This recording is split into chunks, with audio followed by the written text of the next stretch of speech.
Whether you're joining a Product Marketing Alliance event for the first time, or if you're a seasoned regular, welcome to Masters of Product Marketing. We have an awesome lineup of leadership-focused content for you to enjoy this week. But before we dive in, I just want to say a huge thank you to our sponsors, partners, speakers, and you, our lovely audience. From wherever in the world you are watching, we're sure you'll enjoy the sessions from our incredible lineup.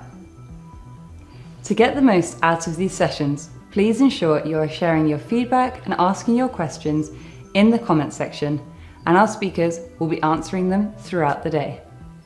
And if you aren't already, then why not become a PMA Pro member and benefit from unlimited access to exclusive templates, frameworks, and our entire library of videos and slide decks from all our events. So with all that to come, let's dive right into the next session.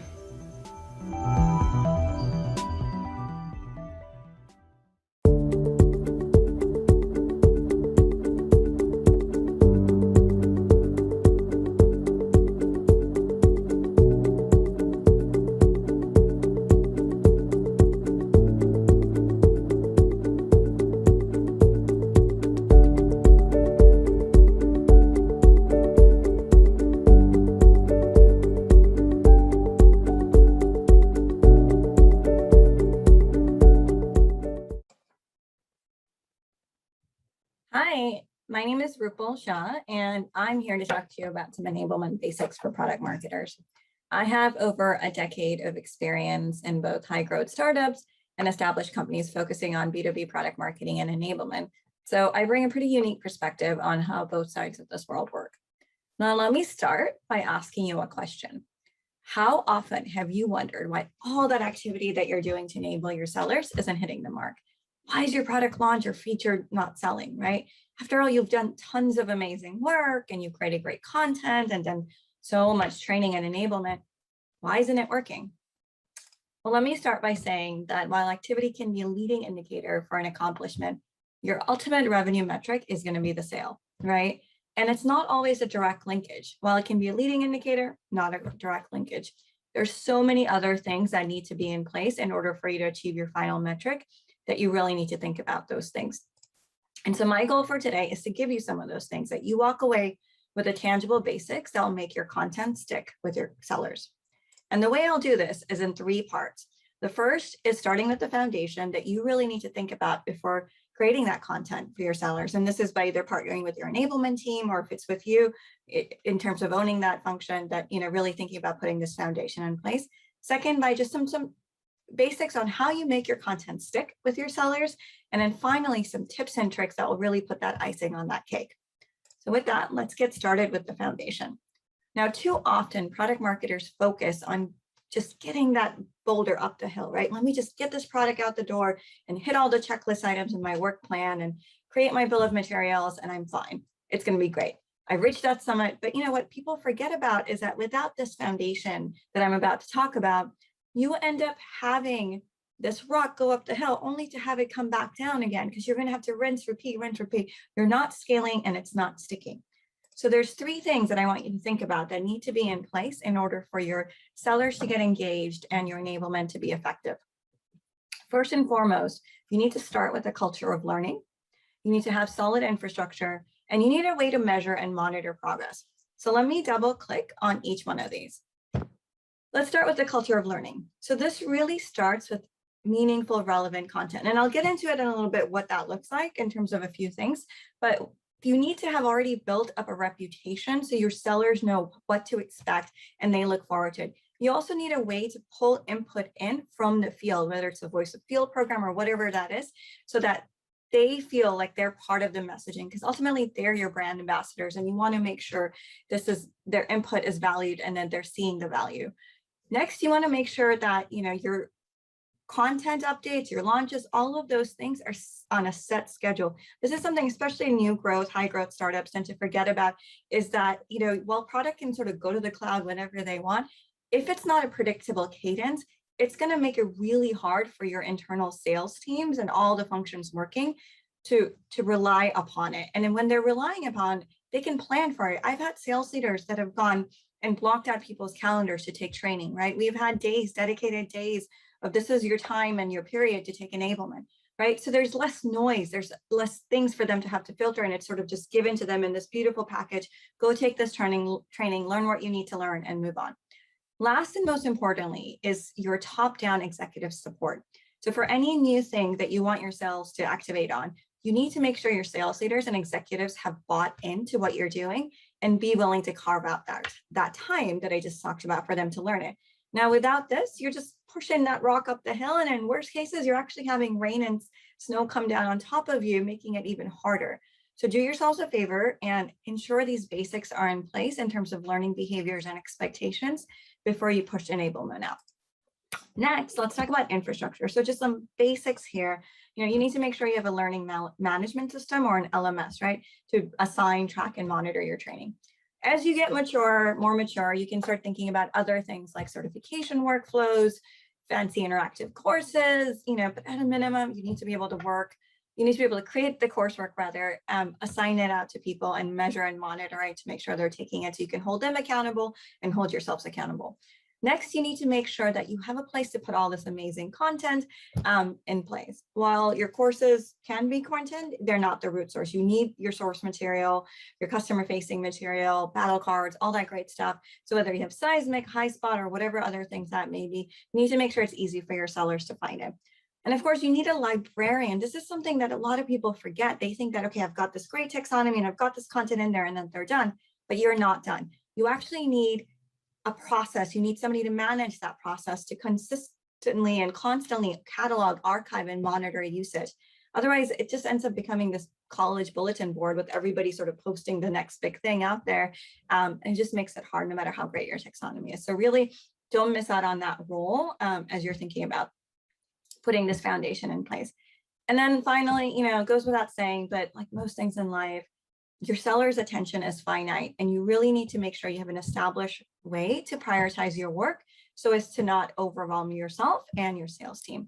Now, what I do here when it comes to prioritization is I like to keep things really simple. And I just use the important and urgent spectrum, right? So you think about importance. High would be things that are, really strategic, that are tied to a major event or deadline that can be moved, like a kickoff or a user conference. And low would be something as simple as, would anyone even notice if this wasn't done, right? So that's something to think about. Now, time is really depends on the speed of your business. For me, high urgency things are things that need to get done in the next week or so, including items for long-term projects when there's, a downstream ripple effect on milestones. If not, something can be done in the next 6 months, and it's a low urgency. And then finally, I like to layer on effort because I want to make sure as we're planning out our work, we also have some things that are sort of low effort, high dopamine hitting for my teams, but also for the sales team. So as you're sort of showing progress and they're feeling good, like they're being listened to, and you're feeling good because you're getting your effort rewarded, right, with feedback. Finally, let's talk about measuring and monitoring. This is that sort of core component, final part of your foundation. Now, you'll have the system. If you have an LMS, if you have a content management system, you've got pieces in place already to be able to measure. But again, all systems are great, but if there's no process and there's no sort of thought process behind it, then they're not as good as they can be. So the model I've used, and it's nothing fancy, it's been around for 20, 30 years, is the Kirkpatrick Measure. Method. And so what this does is you sort of, let's start with the bottom, and this is really around reaction. And this is your CSAT, right? What was their response? What was their reaction? Because remember, you're trying to get seller engagement with your content. Did you like the training? Did you find it useful? And hopefully that gives you a decent CSAT, if they have feedback, so you can also improve for next time. Then, okay, great. You liked it. You were happy. You had fun, all of that good stuff. Did you actually learn something, right? And then how do I assess what you learned, right? So here, put your teacher hat on. Think back to grade school or whenever in college. How do teachers assess it? It's the same thing you can do with your sellers. It's quizzes, interactive exercises, certifications, some way for them to show that they've acquired knowledge. Next is actually taking this training and then applying it to the job, right? And this is really where you need to partner with your leadership team. And really levels 3 and 4, I say for more strategic projects. I wouldn't do it for everything because you can just sort of overwhelm. But here in level 3, you're actually saying, okay, I've now taught you this fantastic way to tell customer stories, or I've taught you, how to pitch our new product or build value maps, whatever those things are you actually using this on the job, right? And how do you have to get ride-alongs, you have to get feedback from managers, or you need your CRM updated with fields that sort of show, okay, this deal had a value map, right? Finally, the holy grail is, did what I taught you in the first place, was it the right thing to begin with, right? Is it actually driving the results we saw? Is it whether it's more pipe or more deal closure or whatnot, right? And this is really where you want to take that behavior and the metric and all of those things, put some thought behind it before you even design your training, right? That's really what you want to be striving for. So it's not just, oh, they need to learn the new value prep. You really need to think about, okay, they need to be able to answer XYZ questions when a customer asks them, whatever your goals are. And this one's also really hard because it's really hard to take a single training activity or event, again, going back to activity does not equal accomplishment, and being able to say, okay, that drove revenue 6 months down the line, especially for complex B2B. So just some things to think about. So now that I've given you some of the basics that you really need in place, let's talk about what makes content stick with your sellers. So starting with the why. So now everybody in marketing, should know you start with the why, right? It sounds very familiar. But too often what we forget about is, what's the why for our sellers? We're great at thinking about what's the why for our customers and the market and all of that great stuff. What's the why for our sellers, right? How is what we're about to tell them or give them going to help them, right? And it can't just be extra commission. That's one piece of it, right? You have to think about other things. How is it going to make it easier for them to sell? It could be, reducing risk. It could be meeting product gaps, right? Whatever those things are, because put yourself in the seller's shoes.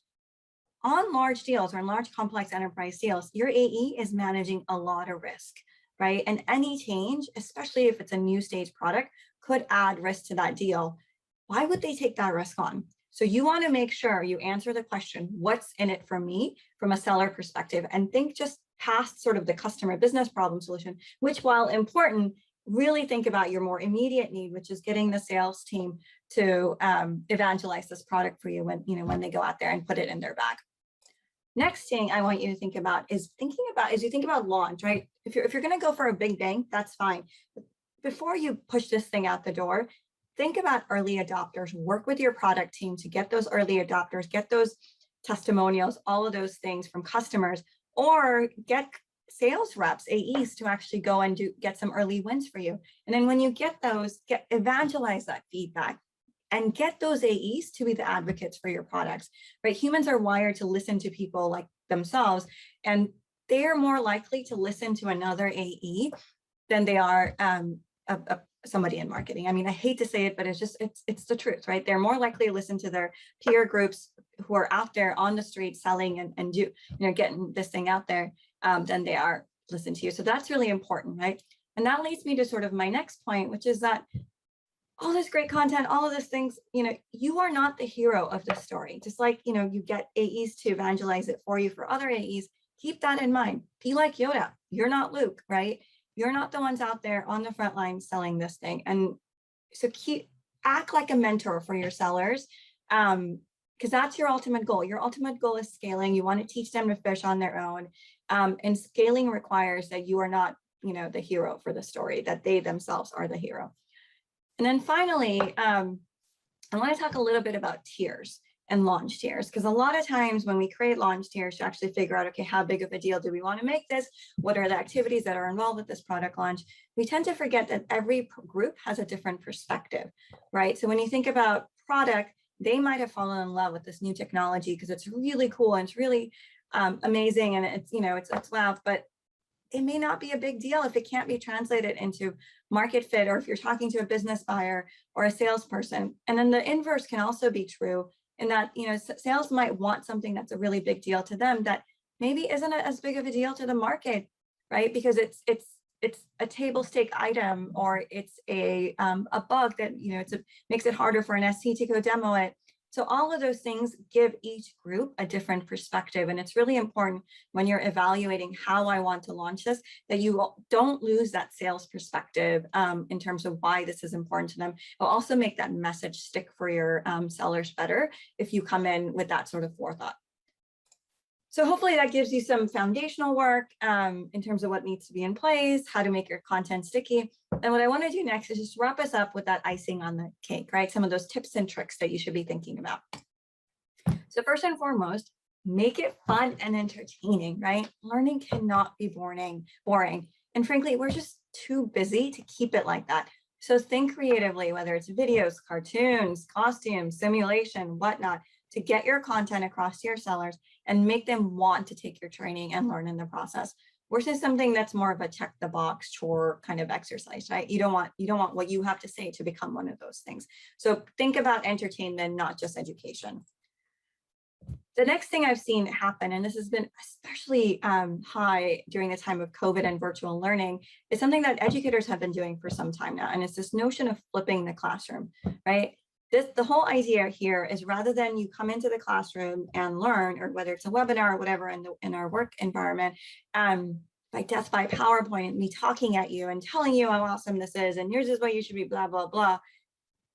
You get that material, you cut that presentation to about 15 minutes, think TED Talk style with the bare essentials. You record it, you put it into a course, and you send it out as freeware. And it doesn't have to be a recording. It can be articles, it can be blog posts, it can be whatever you need for them to come in with as much context as they can have so they can apply it. And when they come into the virtual session, the webinar, whatever that is, they're then spending that time practicing and listening to each other, right? So instead of just hearing you talk about what the value prop is, make them put a value prop statement together, right? Make them do a competitive SWOT, whatever those things are.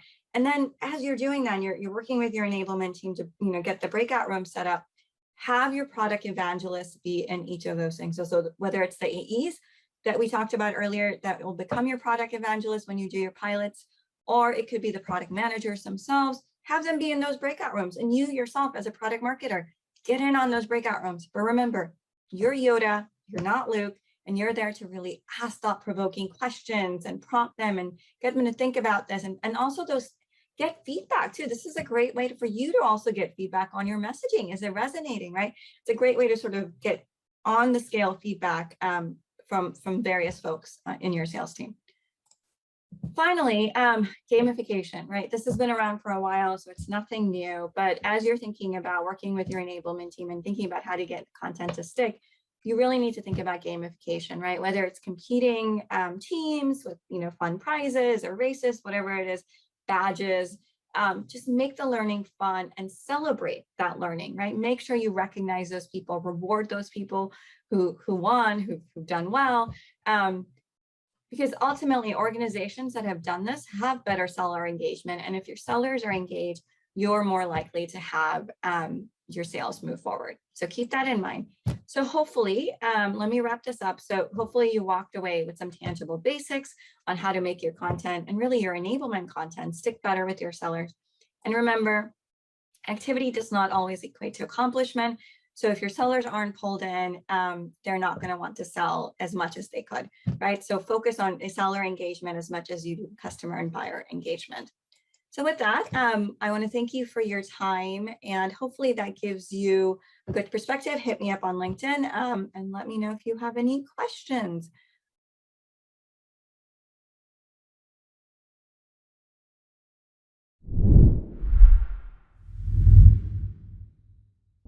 When someone mentions your competitors, does the conversation at your organization swing wildly between willful ignorance and reactive panic? Do people just drop links to competitor news posts in a Slack channel and start freaking out with no context? Or maybe your customer-facing teams are struggling to find clear, consistent, confident responses when they're asked about the competition? You are here because you are ready to become the go-to person at your organization for all things competition. I'm Alex McDonald, and I've led market and competitive intel functions at leading SaaS companies like Airtable and Envision. And I've done competitive intel and win-loss analysis as a consultant for SaaS leaders like Gainsight, Seismic, and Toast. And I also host a podcast on CI called Dance Battle, where I speak with fellow practitioners and we talk about all the lessons that we've learned the hard way so that you don't have to. I have taken everything that I wish I knew when I started in competitive intel and curated it into this course. It includes over 2 hours of content and over 10 practical templates that you can start using immediately. In this course, we'll cover first building up your CI function, starting with your listening stack, doing web research, win-loss research, how to create a market map, how to develop your competitive position, and how to write a clear competitive news briefing. Then we'll go deep on how CI serves different stakeholder groups around the organization, with a focus on sales and customer success first, then marketing, product, and finally executives. I hope you'll join me for Competitive Intelligence Certified by the Product Marketing Alliance and me, Alex McDonald.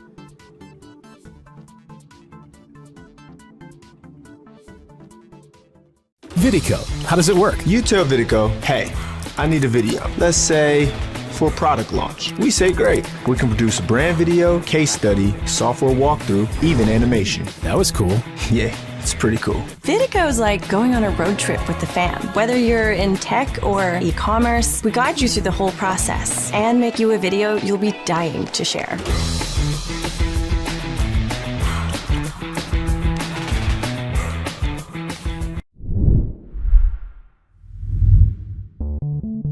Being an amazing product marketing leader doesn't happen by chance. It happens by habit.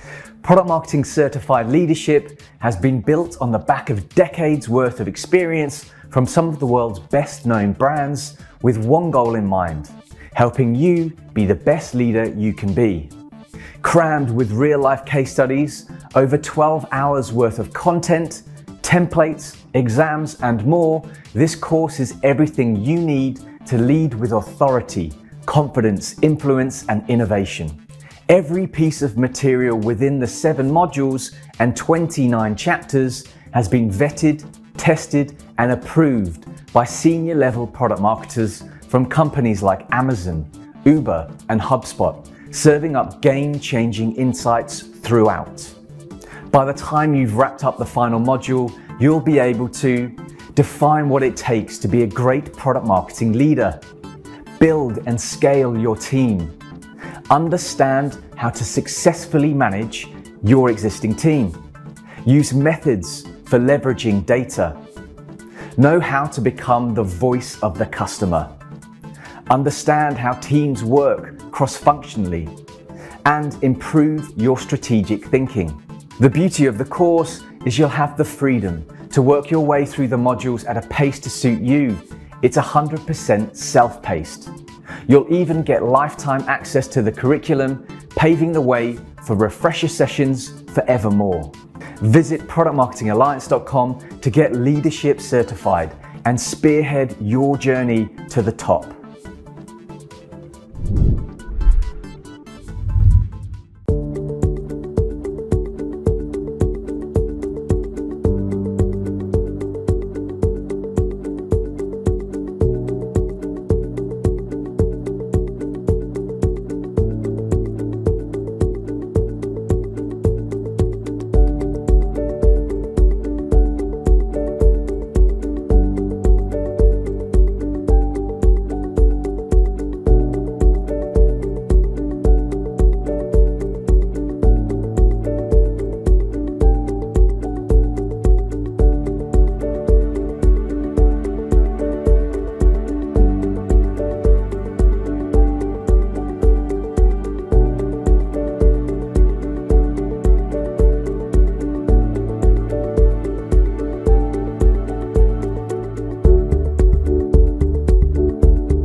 Hello, and a very warm welcome to the Masters of Product Marketing Summit. We have an awesome lineup of leadership-focused content for you to enjoy this week. But before we dive in, I just want to say a huge thank you to our sponsors, partners, speakers, and you, our lovely audience, for making this event possible. With expert presentations and specialist talks on the agenda, you are in for a real treat today. Please ensure you are sharing your feedback and asking all questions in the comments section of the video, as our speakers will be answering them throughout the day. After the event, a great place to continue the conversation is in the PMA Slack community. If you aren't already a member, hop on over and come and join the discussion. And if that's still not enough, then why not become a PMA Pro member and benefit from unlimited access to exclusive templates, frameworks, and our entire library of videos and slide decks from all our events. So with all that to come, let's dive right into the next session.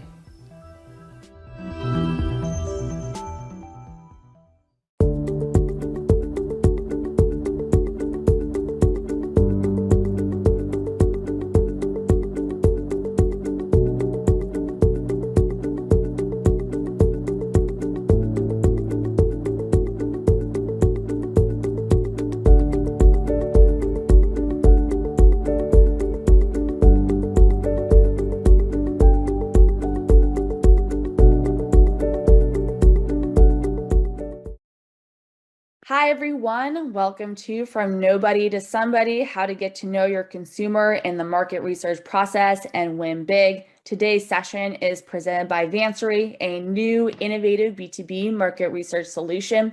My name is Missy Martin. I'm an account manager at Manser and I'm joined by my colleague Jason Monahan, who is an account executive.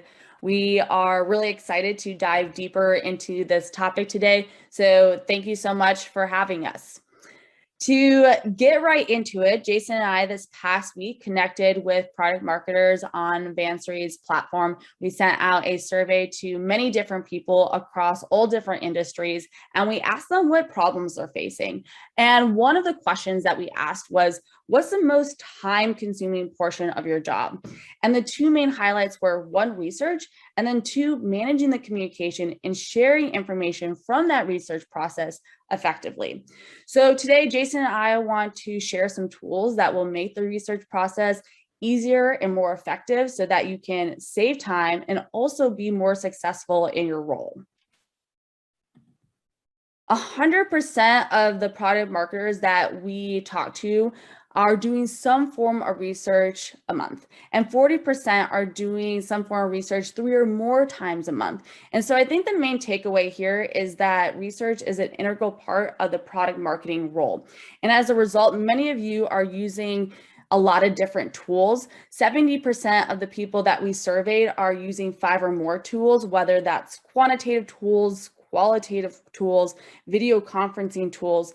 You're using a lot of different tools to make the market research process easier.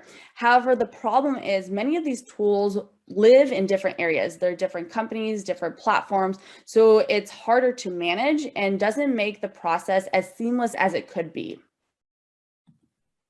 This statistic really shocked me. 60% of product marketers are transcribing calls themselves. I've done transcribing in the past. I know it takes a really, really long time. And so if you're still transcribing calls, this is a key area where you can save time because there are tools out there that will do it for you. For example, at Manser, within 30 minutes of doing an interview, you have a fully automated transcript that you're able to download, share, look at, so you can really dig into those key points, which is the most important part of your job. You know, now you get to spend more time on the data rather than actually transcribing the calls. In addition, 45% of product marketers are needing feedback outside of their typical customer list. In certain circumstances, we're looking for completely new perspectives. And so sometimes our existing customer lists, they are so, I would say, in the know that their feedback can be biased. So sometimes it is advantageous to get non-customer feedback, whether that's product and concept validation, market intelligence, competitive insights. Non-customers can provide us a unique perspective and maybe show us something that we may have missed before, or something more innovative that our competitors aren't tapping into. And finally, 95% of new products fail to meet customer expectations, and that's due to misalignment of product offerings and buyer needs. It is so important to know what our buyers need. We know this, and to reflect those needs in marketing messaging. But how do we do that effectively? How do we do the research process effectively? Well, Manser provides a really great solution. As I mentioned before, the existing market is fragmented. Many different tools are existing on different platforms. Manser allows you to do the whole market research process in one central hub. So you can do surveys, you can do interviews, you can direct message people directly in the platform, and you can do all your projects, see all your professionals and all your files and folders in one place. And the reason why this is so important is because a lot of you are working with many different departments, especially at bigger companies. The product marketing team is talking to at least 10 other different departments. So there's a lot of different communication going on. And the product marketers that we talked to this past week, 40% said that they are sharing their insights across the organization to different departments via email. And the reason why that can be challenging is that those insights can get lost in email chains. So it's important to have one place where your information is living. So Manser provides a solution. It allows for organization and sharing so that you can build off of your past work, but also see your colleagues' work and build off of their work so that you don't need to start from scratch every time. And this is where you're really going to win big, because now you can connect and source key info, again, in one platform. And there's many different parts of the product marketing research process, whether that's strategy ideation, getting that data, whether it's through interviews or surveys. And then once you have a fully baked out product marketing strategy, actually doing the audience testing and getting feedback. Again, it's always important to get feedback throughout the process many different times so that you can either stay the course and be validated in what you're doing, or pivot and try something different. So Manser allows teams to do all aspects of the research process and related collaboration in its platform. And I think that this feature is just so incredible and powerful. When you're actually going out and trying to find your target customer base, it can be difficult to connect with them directly. Manser has a functionality where you can actually filter for many different topics. So whether that's industry, title, seniority, product, location, you're able to filter for the person you need specifically and request a call right away. And so Manser connects customers to hundreds of thousands of professionals who can provide feedback and perspectives to product marketers looking to hone in on their products. So if you are looking to really get to know your buyer, Manser provides a really great solution. And so now that I've given a little bit of a high level of what issues many product marketers are facing, I bet many of you are facing those issues too, and some of what Manser provides, Jason is actually going to dive deeper into how you can utilize Manser to make the product marketing research process, again, easier, more effective, so that you can save time and be more successful in your role. Thanks, Missy. As Missy mentioned, I'm going to demo a few areas brought up and dive deeper into Manser solutions that solve some of the needs, concerns, and time sucks that product marketers see in the research process. A couple of things to keep in mind. There's two approaches to research. There's going to be surveys or quantitative oriented research, and then there's also qualitative or calls as far as an orientation for research. With that, there's two things to keep in mind on both forms of the research of quant and qual. First, you don't want to ask leading questions. Those are types of questions that push the respondent to answer in a specific manner based on the way they are framed. More often than not, these questions already contain information that you, as the interviewer, want confirmed and are trying to get to an answer that is biased. So try to avoid the leading questions. And then the other piece that you want to keep in mind is that you don't want to go back into a piece of research and have something be unclear in your notes after the fact. Make sure you can go back into your raw material anytime that you want. Use tools to record your interviews in the video or audio format. Take notes during the process. Make sure you're noting anything that stands out during the interview, such as a facial expression, emotion, anything that might indicate a discrepancy between the respondent's answer and what they truly think. So with that, some question themes to keep in mind that aren't leading and that you can have as a part of every single research process, or most, if not all of your research processes within product marketing. First off, you're going to want to ask, you want to try to dig into what is the problem? Second, what is the impact of the problem? Third, what solutions are the customers using now? Fourth, what's the competition doing? What does it look like? Fifth, what's the pricing structure? Sixth, what are the features you're looking to dig further in on? And then the last piece is going to be the integrations that you're looking for your product that you're trying to have messaging around as well. So with that, you have your research objective outlined, the types of questions you want to ask, and you want to include surveys and call in your research. Now I'm going to get into the demo and dig into Manser's tools on how they help product marketers be closer to the market.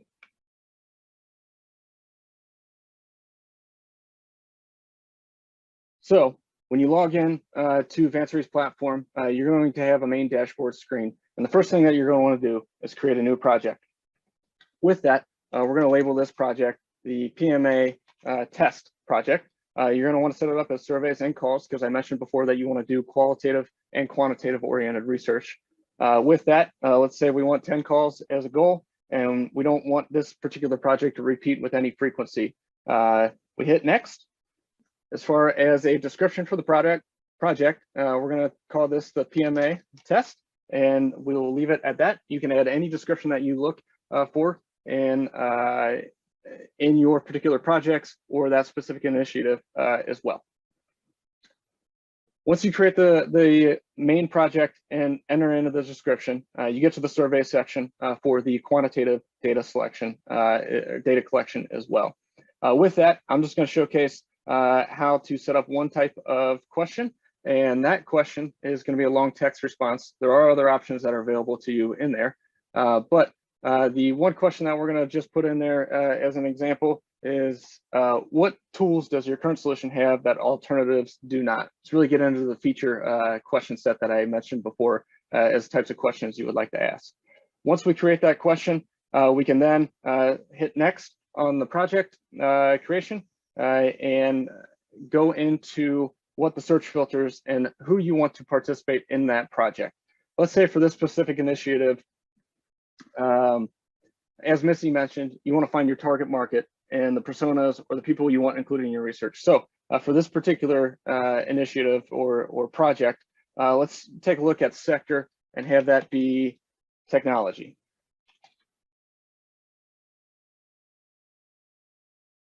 And with that, you want the industry to be software as a service. And then for the job title, let's say you want director level or above job titles. So once you have the audience that you've selected that you want to have participate in the research, you hit complete. And with that, you go into the audience selection tool that Missy showed a screenshot of earlier. And from there, you can add any of these experts or people into your specific project that you're looking to have surveys and calls done with. So I'm just going to go ahead and add a handful of these participants into this particular test project. So you can see it's easy. It's with a click of a button that you can add them to the pipeline of the project. Once you've selected as many as you think will fit for your project as the first phase of trying to get them into your project, you're going to hit the Go to Pipeline button, and you will see that they are already added to your project summary screen as available experts and participants that could be included in your survey. And with that, I'm actually going to go to a different project so you can start to see what that looks like after it's been in field as well. So I go back to the dashboard screen. I'm going to jump into the software tech fast file study as an example. With that, you do want to take a look at what the pipeline that was in there. This particular survey had 93 people complete the survey. And with that, going to go into the survey responses so you can take a look and dive deeper and get into the analysis of what your particular research effort is trying to get to. A little fun fact, that research that Missy brought up earlier, from that, we also found out that a presentation or a deck was a deliverable for research efforts 100% of the time for product marketers, essentially meaning that's table stakes for you in your role. The other aspect that I found intriguing is the data set is a deliverable 90% of the time. So having aspects that you can include in a presentation or deck, and then also having the data set and the raw data file is going to be highly important. And all of that can be found within Vansery's toolset as well. But within Vansery's platform, we automatically create charts, quotes, and transcripts that can be quoted and included in any deck. And then you can also download any of the files, raw data files as well from Vansery's platform. To show you a quick aspect of what the analysis could look like, I'm going to jump down to a question within the survey here and say question 27. What was involved in the tool implementation? When I click on that, you can see there are charts automatically created based off of the responses from the survey in a breakout of what those responses are in the charts. The breakouts, IT organization, consultants, tech vendors, tech vendor fast file team, non-tech vendor partners who implement and manage the tool.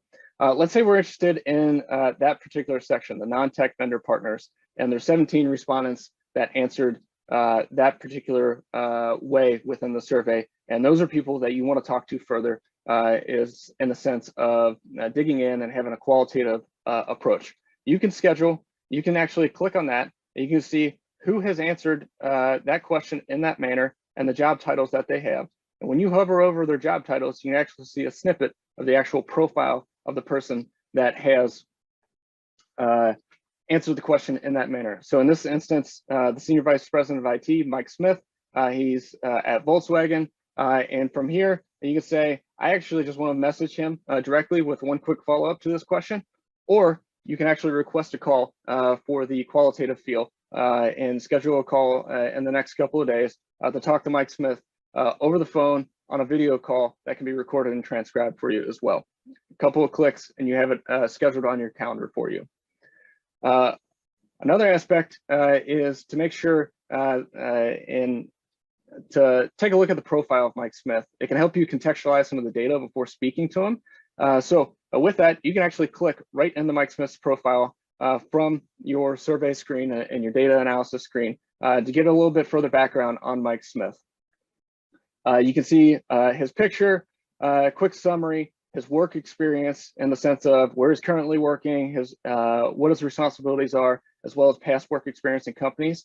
And then you can also see other areas of searchable features for a profile in the future, such as sector, industry, sub-industry, and products that Mike would know, which is Salesforce CRM and AWS. So within Mike's profile, you can actually set up a video call with him directly from his profile as well. You can see that similar to the hover feature I used in the data analysis. You can hit the request call button here or message.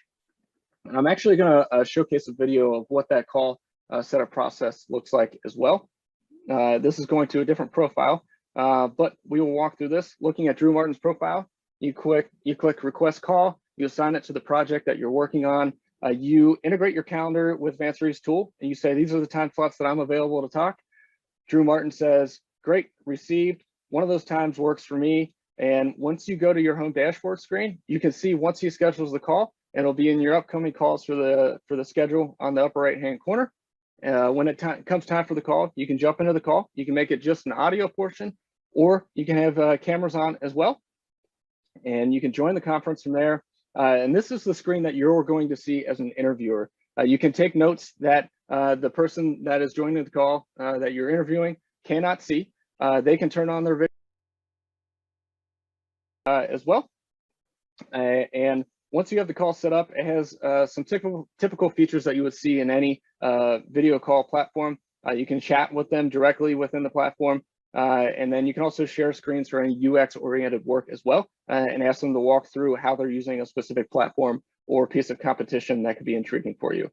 All calls have the option to be recorded for you. And as I mentioned before, that can be key as far as future research efforts as well, to have the calls recorded and transcribed. These notes you can take directly in the call with the person you're interviewing. They do not see these notes. It's just helpful to have it all on the same screen as you're talking to them as well. Once you end the call, you go back into the project and you can actually start to see where the recorded calls are and what that looks like. So I will get back into the actual live portion of the project here for the software tech pass file study. And with that, the summary, this is where the calls were recorded for this particular project. Now you can see, again, jumping back to Mike Smith, this is his call that was scheduled and recorded. It was 43 minutes long. You can actually go in and see the transcript from that call as well. And you can compare that with your notes that you took as well to go back to. Also, from any completed calls, once you have a handful of them and you're starting to have summaries of the entire project, you can put your notes for the entire project and all the calls together into one section here. So you can keep everything nice and concise for your research efforts on this front. The other aspect that I do want to showcase is back in Mike Smith's profile. So I'm actually going to click right back into his profile from here. And I want to showcase a piece to you that is important for future pieces of research and across your organization. It gets back to the central hub that Missy mentioned earlier as a key piece that can create efficiencies for organization on their research efforts and across product marketing teams and contacts. So once you're back in Mike Smith's profile, you can actually do this with any respondent.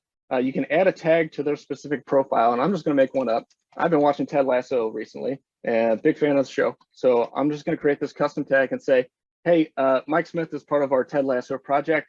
And I create the tag, I hit save, and then Mike is custom tagged, and you can go back and you can search for anybody that has been a part of the Ted Lasso project or Ted Lasso initiative for you, for your organization, and find them in a nice, concise, easy way search. The search function is at the top here. And if I go in there and I search Ted Lasso, you can see I've actually tagged a handful of experts within our platform as a part of the Ted Lasso project. And I can go back and I can talk to them at any point and know that they are a piece of my Ted Lasso research. The other aspect with the Central Research Hub, as Missy had mentioned earlier, it's very important to help streamline initiatives across an organization. So I'm actually going to go back into the main dashboard view so you can start to see this a little bit better from a high level view. Within your dashboard, you can see your active projects that you have coming up, any active calls, and then any folders of research initiatives as well. These folders can include projects that you've done within Manser, any other types of materials, let's say final deliverables or any other data sets that you want to have included can be uploaded into Manser's platform and housed within the platform to connect the dots for you. So you don't have to jump into 5 different programs to find 5 different pieces when your boss reaches out or the sales team reaches out for that extra piece of enablement or the data behind it as well. So once you're able to start to hone in and build out your central research hub within Manser's platform, let's say you're wondering as a product marketer, you have 4 or 5 other product marketers on your team, and you're wondering if research has already been done somewhere across those product marketers or within the company that you can review and potentially reuse for your needs now. And this can be a big time saver and a money saver for you as you build out your central research hub for your organization. So you don't have to go out and do new research initiatives if something's already been done. An example of this is I can go in and I can search, we're doing a new data warehousing study. What have we already done as an organization? Once you use that search feature within Manser, you can start to see everything that has been tagged with data warehousing or has data warehousing in the name of it. So has projects, experts that you've tagged for data warehousing, any files you've uploaded for data warehousing, and any folder systems that you've created for data warehousing as well. Again, this helps you start to connect the dots across the organization so you can start to have a central hub or repository of your research efforts and make you a more efficient organization and product marketing team going forward. So with that, I'm going to jump back into the presentation screen and go over a quick conclusion. And with that, let's sum it all up. So what we've learned today is product marketers need research and do it all the time. Research takes up a lot of time. So does sharing information and potentially repetitive work that could drag you down as a product marketing team. There are multiple tools that are being used to create, and those are creating inefficiencies within organizations that slow you down in getting to the end result and the deliverables that you need.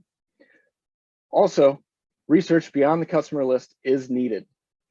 With that, you need to be able to have tools that you can contact and find people outside of your customer list so you can get a broader market representation for your research efforts. And finally, Manser's research tools help you to get to know your customers in the market research process and win big by solving all of those issues of research time that is needed, the central repository hub, and then also helping you align and go beyond your customer list in your research efforts. So with that, that is all we have today.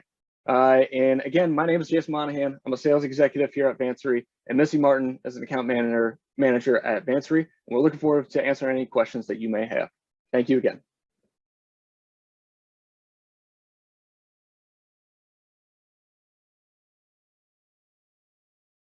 Vidico, how does it work? You tell Vidico, hey, I need a video. Let's say for a product launch. We say great. We can produce a brand video, case study, software walkthrough, even animation. That was cool. Yeah, it's pretty cool. Vidico is like going on a road trip with the fam. Whether you're in tech or e-commerce, we guide you through the whole process and make you a video you'll be dying to share.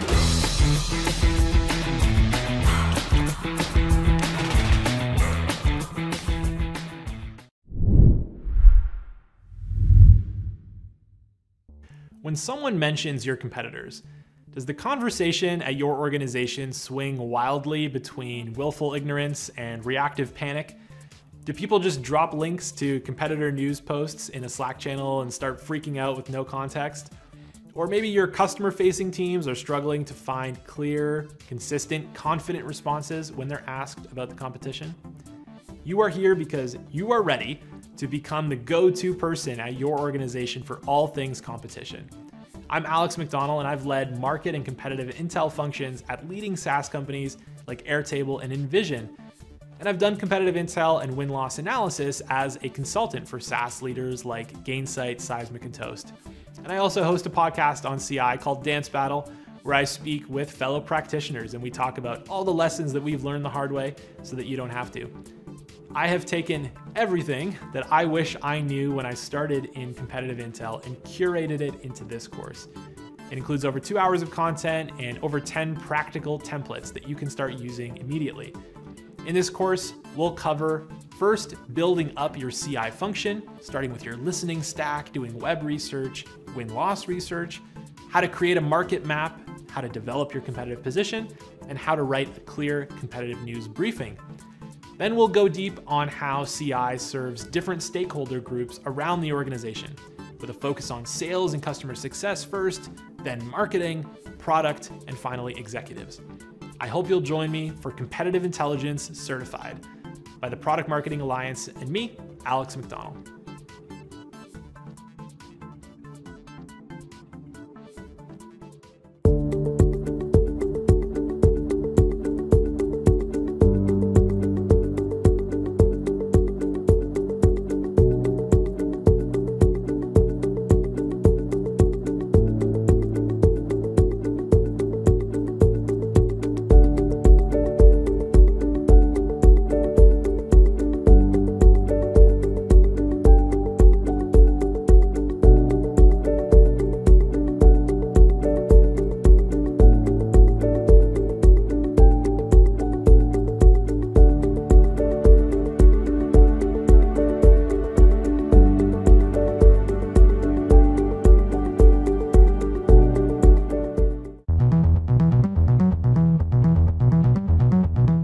Hi everyone, we hope you're enjoying the Masters of Product Marketing Summit so far. Just before we jump into the next session, I want to share some info on some very exciting projects we have been working on here at PMA. As you know, here at PMA, we are dedicated to elevating the role of product marketing. But as the function grows, we have been focusing on how to develop the best product marketing leaders for now and the near future. Two exciting ways we have been doing this is through our Product Marketing Certified Leadership course and the introduction of our exec membership plan. Product Marketing Certified Leadership will equip you with the insider knowledge you need to create a lasting, successful career as a product marketing leader. In it, we'll equip you with the fundamental skills required to guide your team with authority, confidence, influence, and innovation. Our exec membership plan gives you all the benefits of our awesome Pro plan, in addition to our exclusive leadership community, strategic templates and frameworks, leadership peer councils, monthly masterminds, a recruitment hub, and a whole lot more. We will be sharing more details on both of these throughout the week, but if you want to chat in more depth, why not reach out to me through the PMA Slack community. But for now, on to the next talk.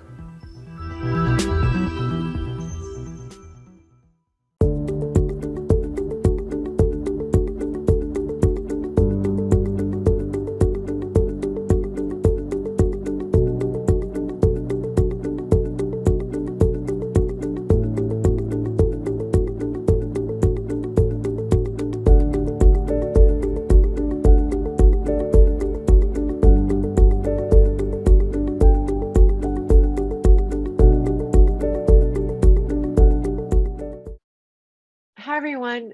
Welcome to my session, A PMM's Journey in Launching a Category. My name is Christine, and I'm the head of product marketing at Quantometric. We're a platform that helps big organizations continuously build and deliver customer-centric digital products. If you're watching this today, you may have read the book Play Bigger, or you've heard similar stories of launching categories from the CEOs or CMOs of Zora, HubSpot, Gainsight, to name a few. Well, today, I'm here to share it from the perspective of product marketing. And I hope this case study on how Quantometric launched our category, Continuous Product Design, or CPD, will help you in your role along in your journey, whether it's a category launch or any other major company-wide initiative. So before we get into the case study, let me quickly define what we mean by a category.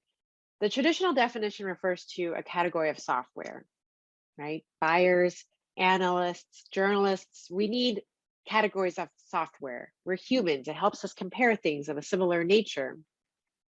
Each of these images represents a category leading company. Lyft and Uber created the ride-sharing market, completely dominating and solving a problem most of us never imagined a solution for. HubSpot created the inbound marketing movement, and thank goodness, because batch and blast emails suck. Salesforce launched CRM and the end of software mantra. And 20 years later, we know how that's doing for them. Their stock ticker represents a market cap of over $260 billion. So you heard me just reference a software category, a market, a movement, a mantra. And when we talk about categories today, we've moved on from just meeting software category. And actually, a software category is kind of boring, right? Who cares about your software category? I like how Andy Raskin, of the great sales deck I've ever seen fame, positioned it. Goodbye category, hello movement. I also just happened to see this tweet the other night. So a movement allows you to speak to outcomes, not just software. So what I'm talking about today is creating a movement that your buyers can feel passionate about, because buyers are people just like you and me with careers, aspirations, the need to feel, belong. A movement speaks to hopefully a real pain they have and provides a vision that helps them solve that pain and grow their careers in new ways. So as a product marketer, let me tell you about my experience at Quantometric launching a category. And I'm going to tell it as this case study. And I'm also going to share 5 golden rules as we go through it. And like any good case study, we start with the problem statement. So it was 2019, a little bit before I joined Quantimetric. We were 4 years old. We'd achieved product market fit. We had great customers. We raised our Series A. We were a digital experience intelligence platform. But when we looked at our space and how our solution had evolved, we felt like we were outgrowing the original problem we'd first set out to solve. And our executive team, led by our CEO, Mario Ciabarra, set out on a months-long process to validate this. And we heard the same thing from our customers. So they'd initially bought us for one problem, which in our world is finding and fixing problems on the website. But they were renewing and kept renewing for a very different reason. We heard things like, you provide the best customer-centric insights. You help align our teams. You're changing our culture, shining a light into the darkest corners of parts of our organization. You're making us more data-driven, more iterative, more test and learn. So it was clear that there was this huge delta we were missing out on articulating a very different, bigger value proposition. So that takes me to golden rule number 1. You're doing it for the right reasons, not just because everyone else is doing it. And I see a lot of chatter about creating a category. There's definitely a lot of hype about it. And to borrow a concept from Gartner, we've definitely passed that peak of inflated expectations when it comes to launching a category. And we are on that slippery slope to the trough of disillusionment. So there needs to be a real problem you're solving in a different way from existing categories that don't describe you anymore, and your customers can validate this. I'd also add that product marketing cannot drive a category on our own. As you know, it's a corporate strategy. It impacts product, brand, sales, customer success. So our CEO and our CMO, Efrat Ravid, led this process, and they brought along our board and our investors as well. So let's move on to the solution. Creating that category itself, that 2 to 3 word description, plus the story, the point of view behind it, it took us months. And again, our CEO and our CMO led this work. We worked with an outside agency. We brought along our investors, we worked with our customer advisory board, a lot of really smart people inside the company. I'm actually going to skip ahead a few months in this case study and focus on what happens after that's been decided. So after the E-team board investors are all in, it's time to build a strike team. And this is where product marketing really comes in and shines. This is your tiger team. This is who is going to help you bring along the entire company. Because as is the case with any big change, there's a whole range of emotions and reactions at first. And our job as a product marketer, along with the executive team, is to help begin building those internal believers and champions. So as part of that process, I really encourage you to just acknowledge that it's going to be really, really hard. And it's going to feel like this a lot. And for a long time, alone in the desert. This is how the CMO of Qualtrics described it when they launched their category. Because at first, customers won't know what you're talking about. They knew you as this former category. Analysts will be skeptical. Prospects might be confused. I learned recently that Segment launched their category, but then went back to their old one. It took Zora 10 years for subscription economy to go mainstream. That's the hardest thing about launching a category. There's going to be a pull to go back. So the thing is, you really have to commit. You really have to have conviction. And it starts with your CEO and CMO. And that's what we have here at Quantimetric. So I'm going to borrow another metaphor to illustrate this. You're really going to have to burn the boats. And I got on stage with our CMO at our company kickoff, the first time we revealed this category. And I said, verbatim, I said these words, these are in my notes. There is no turning back. When we get to launch our category, we're going to have to burn the boats. Is anyone just a little nervous? Which takes me to golden rule number 2. To burn the boats, you have to prepare your sailors. And we heard all kinds of objections, reactions. We're not a design platform because our category is continuous product design. Prospects won't be searching for these words on Google. We're already doing so great with our current messaging. People internally are going to have questions. They're going to have nervousness, and that's fine and fair. What I wish we'd done at Quantometric, what I wish I'd done is written out that internal FAQ with our executive team. Add to it as I hear more objections. It would have helped us flesh out our thinking more, helped us be more aligned internally when we actually launched to customers, partners, analysts. Now, the company kickoff was the first time we shared our plans for our category, and that set in motion many, many more activities and milestones. It took us about a few months to get to that internal kickoff, and then it took us another few months to actually get to the big reveal to the market, the big lightning strike, to borrow a term from Play Bigger.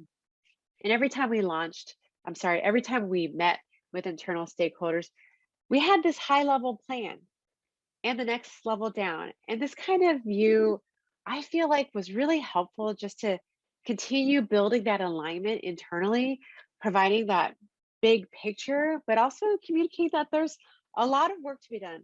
And our strike team met every week. We had a Slack channel as well, just to kind of keep each other on track, keep the communication flowing. Now, golden rule number 3. When I look back, this is the area I wish we could have done better.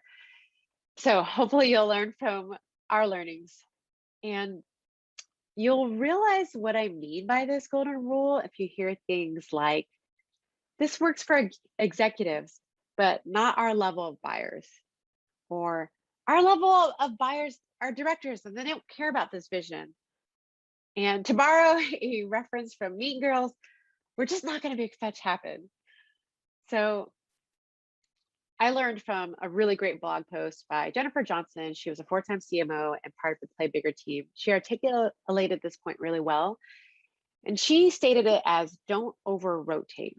So you create this messaging that's very visionary and top down. It gets to the executive. And what do? You over rotate there, and you leave behind the directors and practitioners who make up a big portion of your existing pipeline, the people who got you to where you are. So you need an and strategy, not an or strategy. That category is going to be that C-level vision that provides the strategic value that your category solves. But then you got to build that bridge and connect that vision to every level in the organization you're selling to the functional leaders who are the people your sales team are meeting with, to the users, the influencers who will ultimately actually evangelize your product. All right, golden rule number 4, building believers is a long game. It's a fun game, but it's a long game.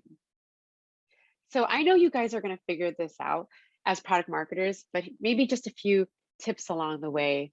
You start with your biggest advocates, the customers who already love you, the customers who helped you validate this new category, and you ask them to share with the world what they think your category means to people like them, to businesses like theirs.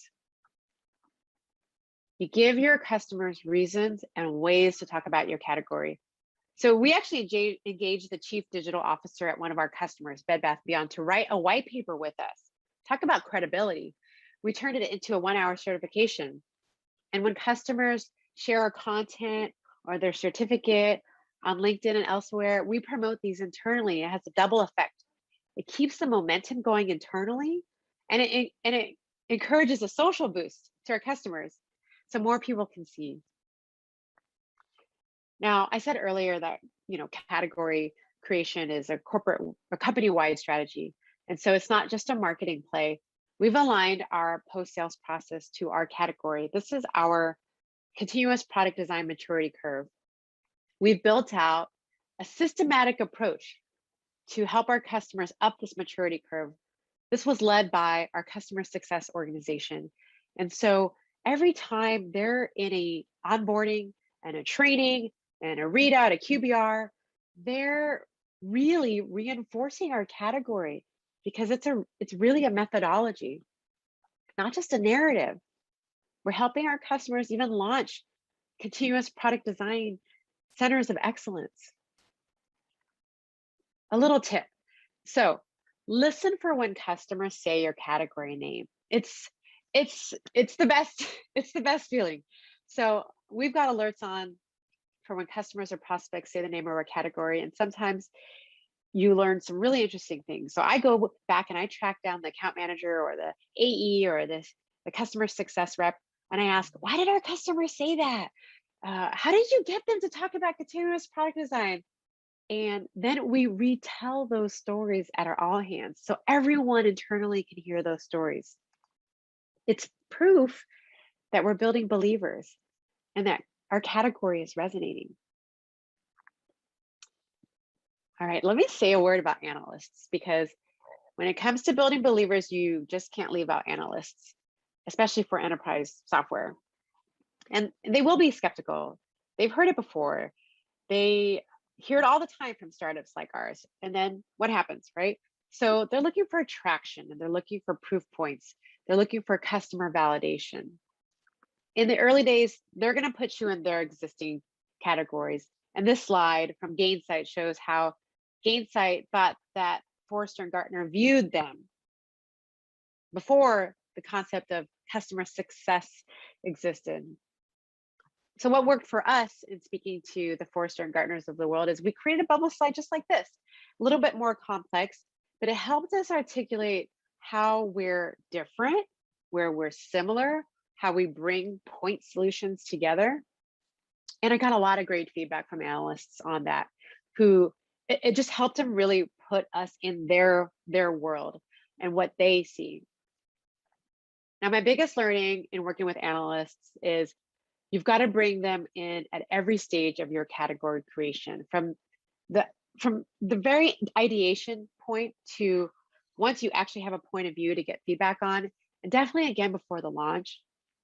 And it's a two-way street, right? You're educating them, but you're also in taking their input and learning from them as well. The most important thing is that they're part of the journey with you. Finally, golden rule number 5. Don't reinvent the wheel. Start from a playbook. And there are a lot of great resources out there. As you know, you've probably read Play Bigger. There's also a really great lightning strike mobilization book that they produced. SaaStr has a lot of great resources. And I actually looked at a lot of other great companies who've already been on this journey, from the ones like Salesforce, who've long proven out their success, to ones who are earlier on in their journey, who are experimenting and trying all these great new ideas. I'd also say there are so many great ideas, and it's going to help you if you can prioritize and communicate proactively how you're prioritizing, what you're going to work on now, what's next, what's for consideration, what you just aren't going to do yet, because there are just so many things you could do. So for example, at Quadrametric, we said we weren't going to do a podcast. We weren't going to write a book yet. All right. Every good case study has to have results, right? And Quadrametric, we still are early on in this journey. And here are a few success markers I can share with you. I feel like we've laid the foundation. It's been 2 years, but there's a lot more priming and educating of the market we have to do, a lot more building believers and creating a community around our category of continuous product design. So let me wrap it up with my 5 golden rules for launching a category. You're doing it for the right reasons: to burn the boats, prepare the sailors, build a bridge to the category for sellers and customers. Building believers is a long game. but don't reinvent the wheel. Start from the playbook. And there you go. Good luck on your journey. I've been in your shoes before. It's a lot of fun. It's a lot of hard work, but it's a lot of fun. And if you have any questions, connect with me on LinkedIn. Thank you.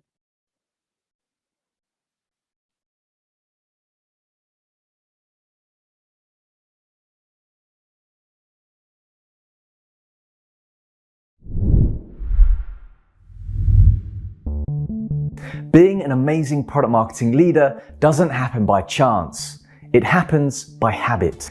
Product marketing certified leadership has been built on the back of decades worth of experience from some of the world's best known brands with one goal in mind: helping you be the best leader you can be. Crammed with real life case studies, over 12 hours worth of content, templates, exams, and more, this course is everything you need to lead with authority, confidence, influence, and innovation. Every piece of material within the 7 modules and 29 chapters has been vetted, tested, and approved by senior level product marketers from companies like Amazon, Uber, and HubSpot, serving up game-changing insights throughout.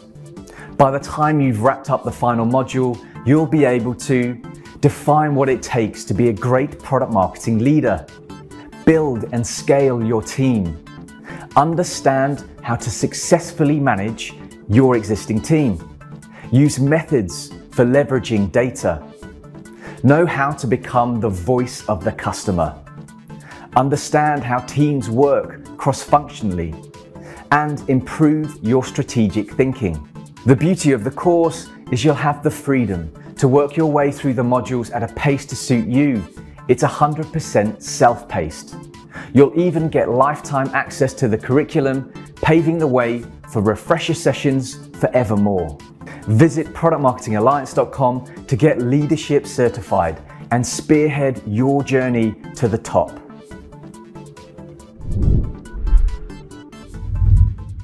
Vidico, how does it work? You tell Vidico, hey, I need a video. Let's say for a product launch. We say great. We can produce a brand video, case study, software walkthrough, even animation. That was cool.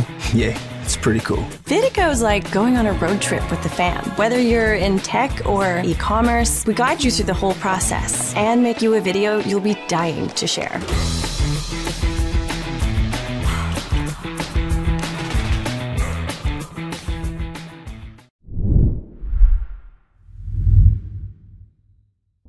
When someone mentions your competitors, does the conversation at your organization swing wildly between willful ignorance and reactive panic? Do people just drop links to competitor news posts in a Slack channel and start freaking out with no context? Or maybe your customer-facing teams are struggling to find clear, consistent, confident responses when they're asked about the competition? You are here because you are ready to become the go-to person at your organization for all things competition. I'm Alex McDonald, and I've led market and competitive intel functions at leading SaaS companies like Airtable and Envision. And I've done competitive intel and win-loss analysis as a consultant for SaaS leaders like Gainsight, Seismic, and Toast. And I also host a podcast on CI called Dance Battle, where I speak with fellow practitioners and we talk about all the lessons that we've learned the hard way so that you don't have to. I have taken everything that I wish I knew when I started in competitive intel and curated it into this course. It includes over 2 hours of content and over 10 practical templates that you can start using immediately. In this course, we'll cover first building up your CI function, starting with your listening stack, doing web research, win-loss research, how to create a market map, how to develop your competitive position, and how to write a clear competitive news briefing.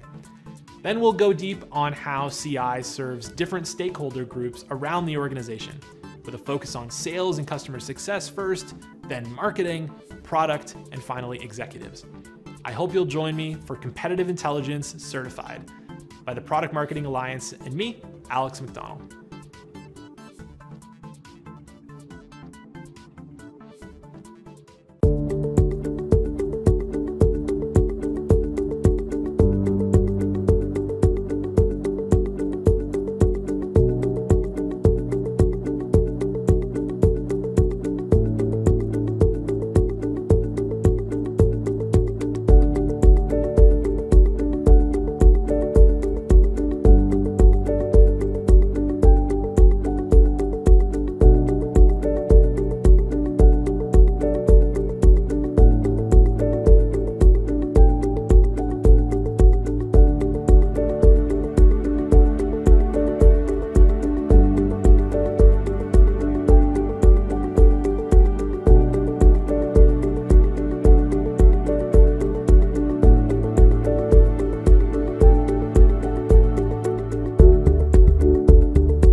Whether you're joining a Product Marketing Alliance event for the first time, or if you're a seasoned regular, welcome to Masters of Product Marketing.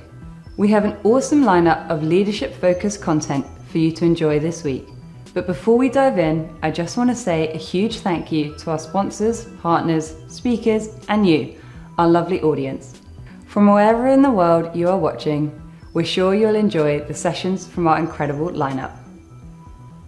To get the most out of these sessions, please ensure you are sharing your feedback and asking your questions in the comment section, and our speakers will be answering them throughout the day.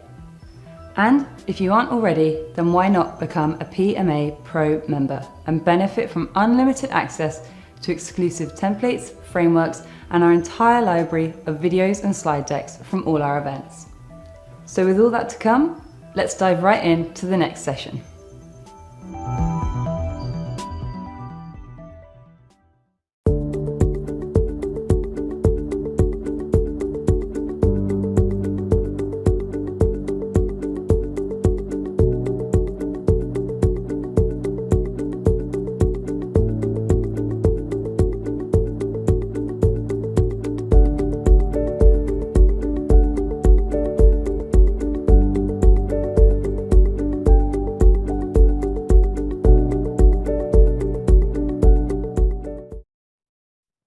Hi everyone, and welcome back to Masters of Product Marketing. I hope you're enjoying the sessions so far. Right now, we have another awesome live session for you. So as I just mentioned in the chat, please do add your questions and comments in the chat, and I will be asking our fantastic speaker them after his talk. So without further ado, welcome Eric Manser, who is the VP of Product Marketing at Crayon. Eric, the stage is yours. Thank you so much, Rose, and thank you so much for the invite. This has been an amazing Masters of Product Marketing event thus far, and to be on the dais with the caliber of talent that's presented already is really, truly an honor. As Rose mentioned, my name is Eric Manser. I'm the VP of Product Marketing at Crayon, and for those of you who don't know us, we are the industry leader in market and competitive intelligence software.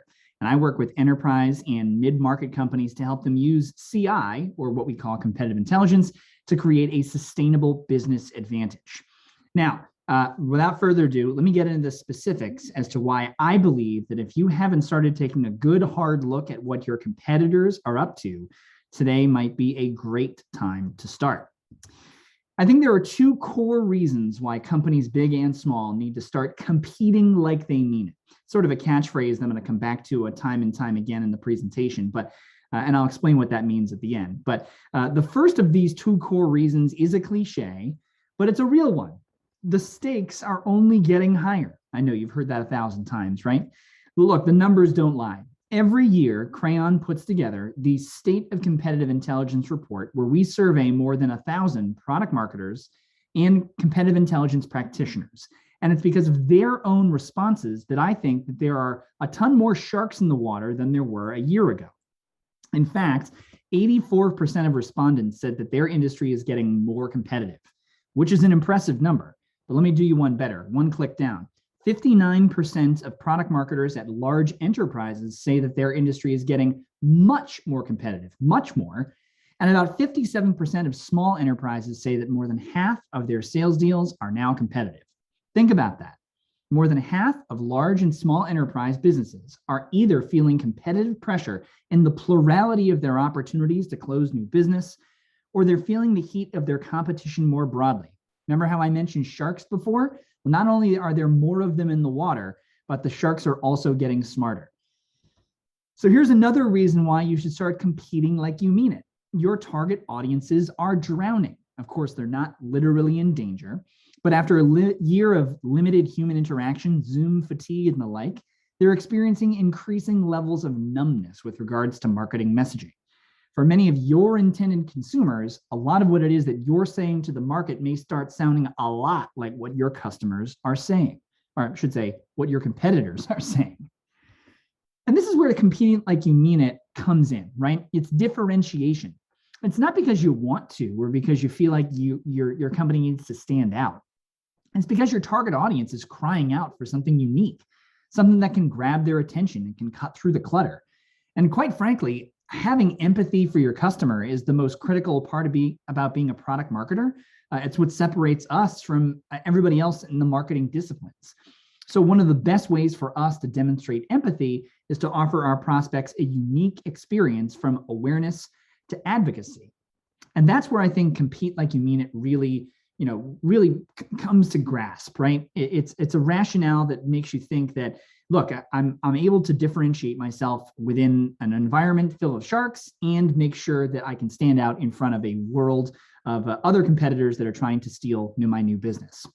So here's the thing. Many of you are probably already thinking about starting a competitive intelligence program, and some of you may already be responsible for one. So I want you to spend these next 20 or so minutes and talk and listen as I talk through what it might take for you to add additional structure or backbone, maybe even offer some additional ideas on how you can make competitive intelligence work for your organization, or even start creating one if you haven't even put a CI program together just yet. Here's the first tactic that I would employ is to assume that intel is everywhere and see everything as competitive intel.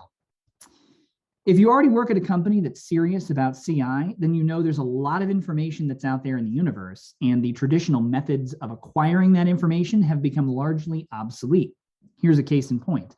The rise of the internet and the explosion of publicly available data has allowed each of your competitors to knowingly or unknowingly create a digital footprint, which is a visible and accessible record of their actions and communications.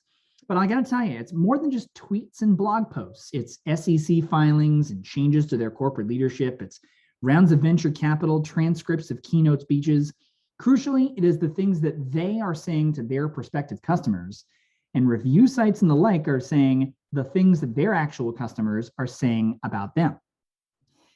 So with every messaging tweak, every blog post, every press release, every product update, ad campaign, and crowdsourced review, your competitors' digital footprints are growing.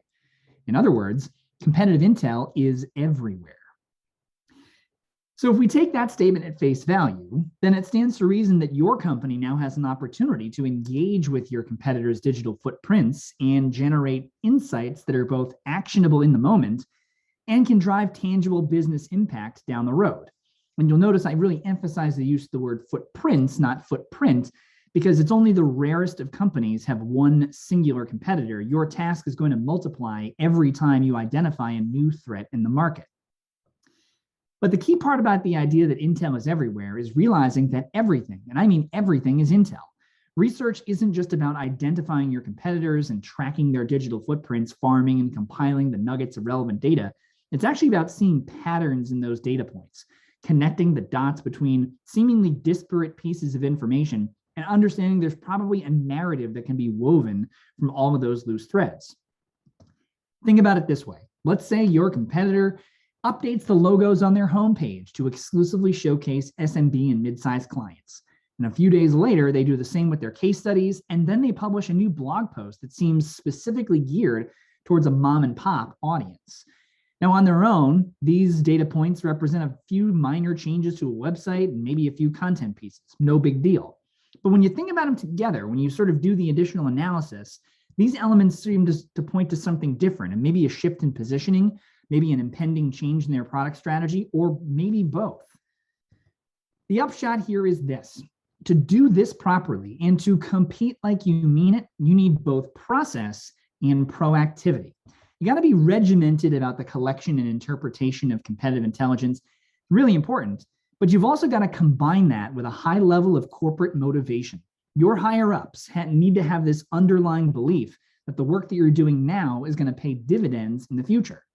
So if you're only conducting research in an impromptu way, hey, can you put this report together for me, and then it lives in a static way and never gets updated, all you're really doing is setting yourself up to get blindsided. You know who doesn't get blindsided all that often? You knew I'm about to say product marketers. That's what we're all here for, right? I mean, the reason why we never get blindsided is because we're often the smartest person in the room, which is the second tactic to help you start competing like you mean it.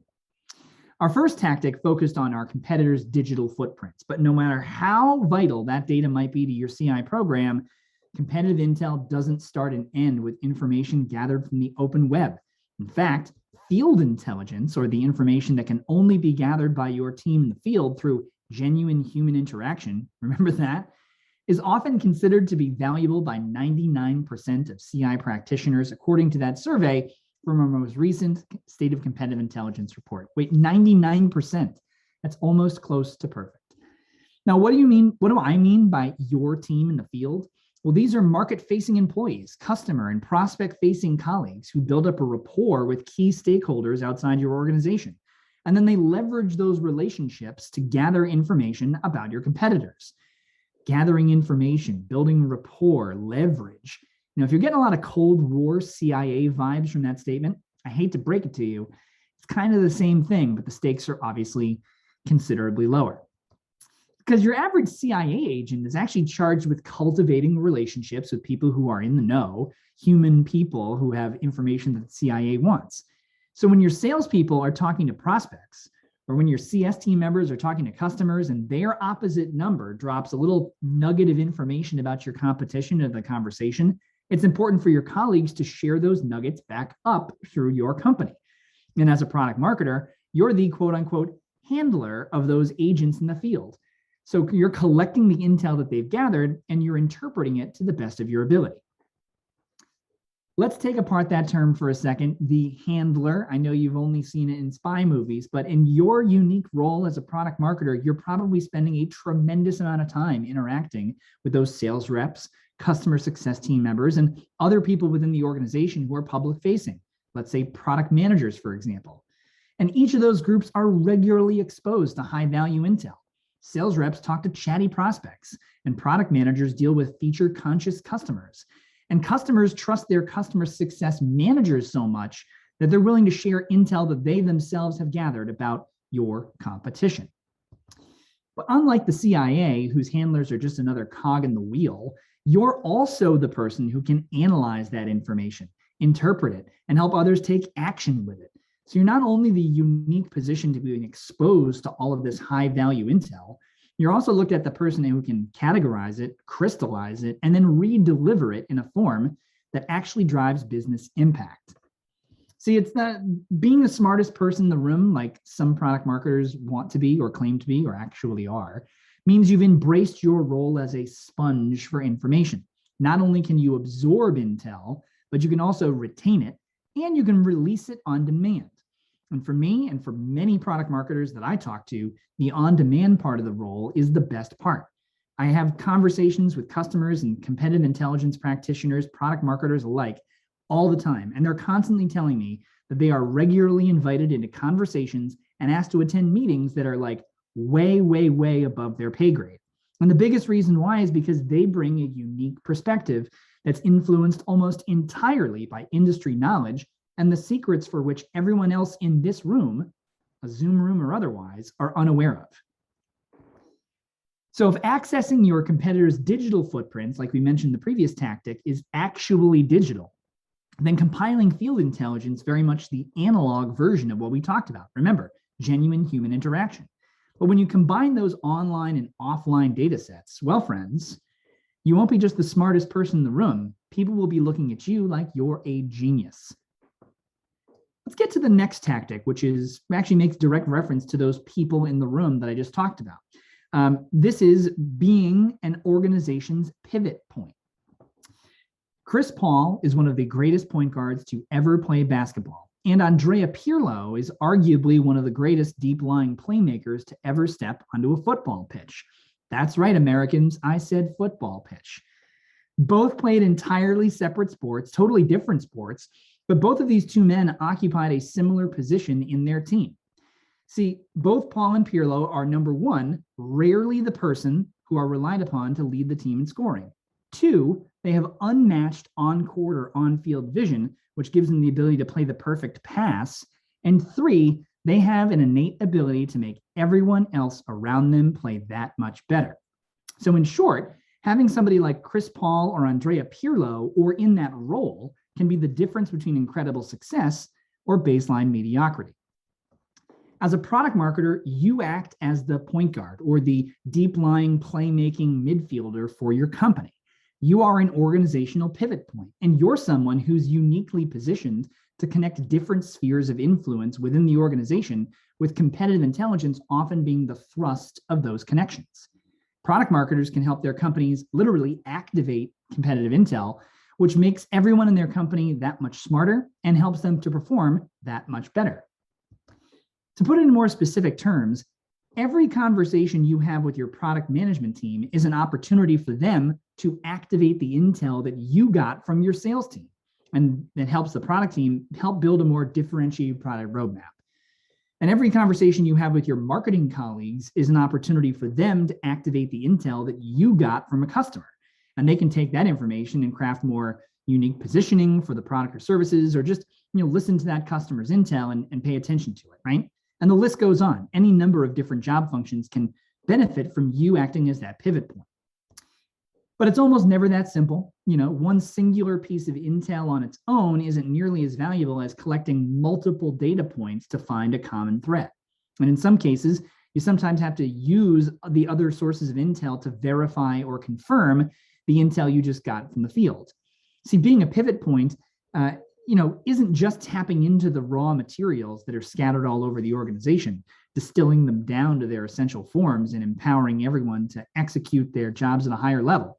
What we actually talk about when we say distilling those raw materials, we actually talk about competitive analysis, what gives you the ability to take stock of the intel that you've gathered from both online and offline sources and make it clear to the stakeholders what this intel actually means and why it's so important.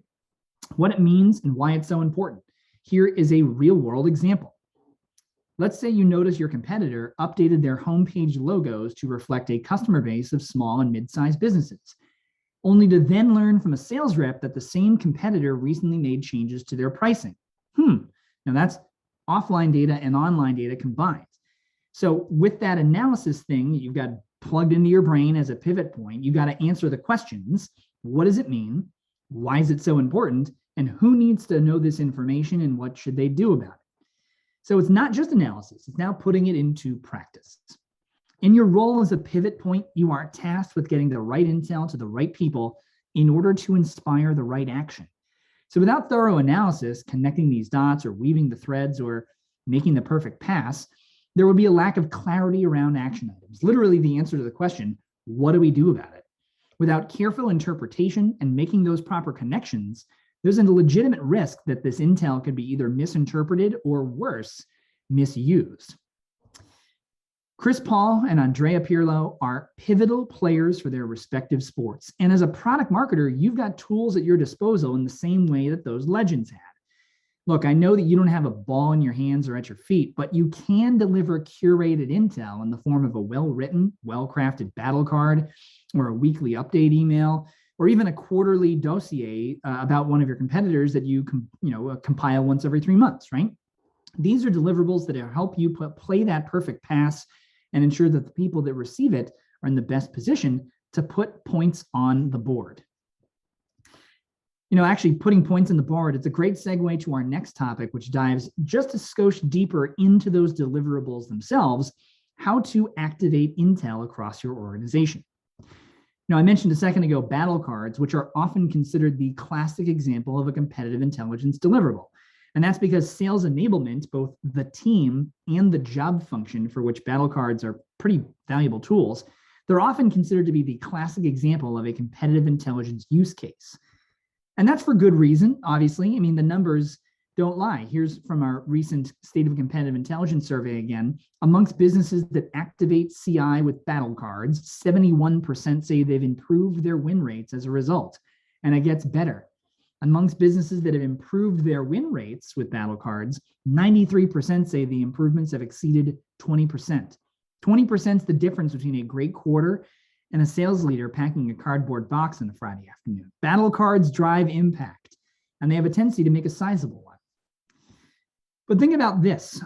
When we asked CI practitioners to tell us which stakeholder audiences they consider important, the numbers were, kind of surprising, right? 96% said marketing is an important stakeholder. 97% said executive leadership is important.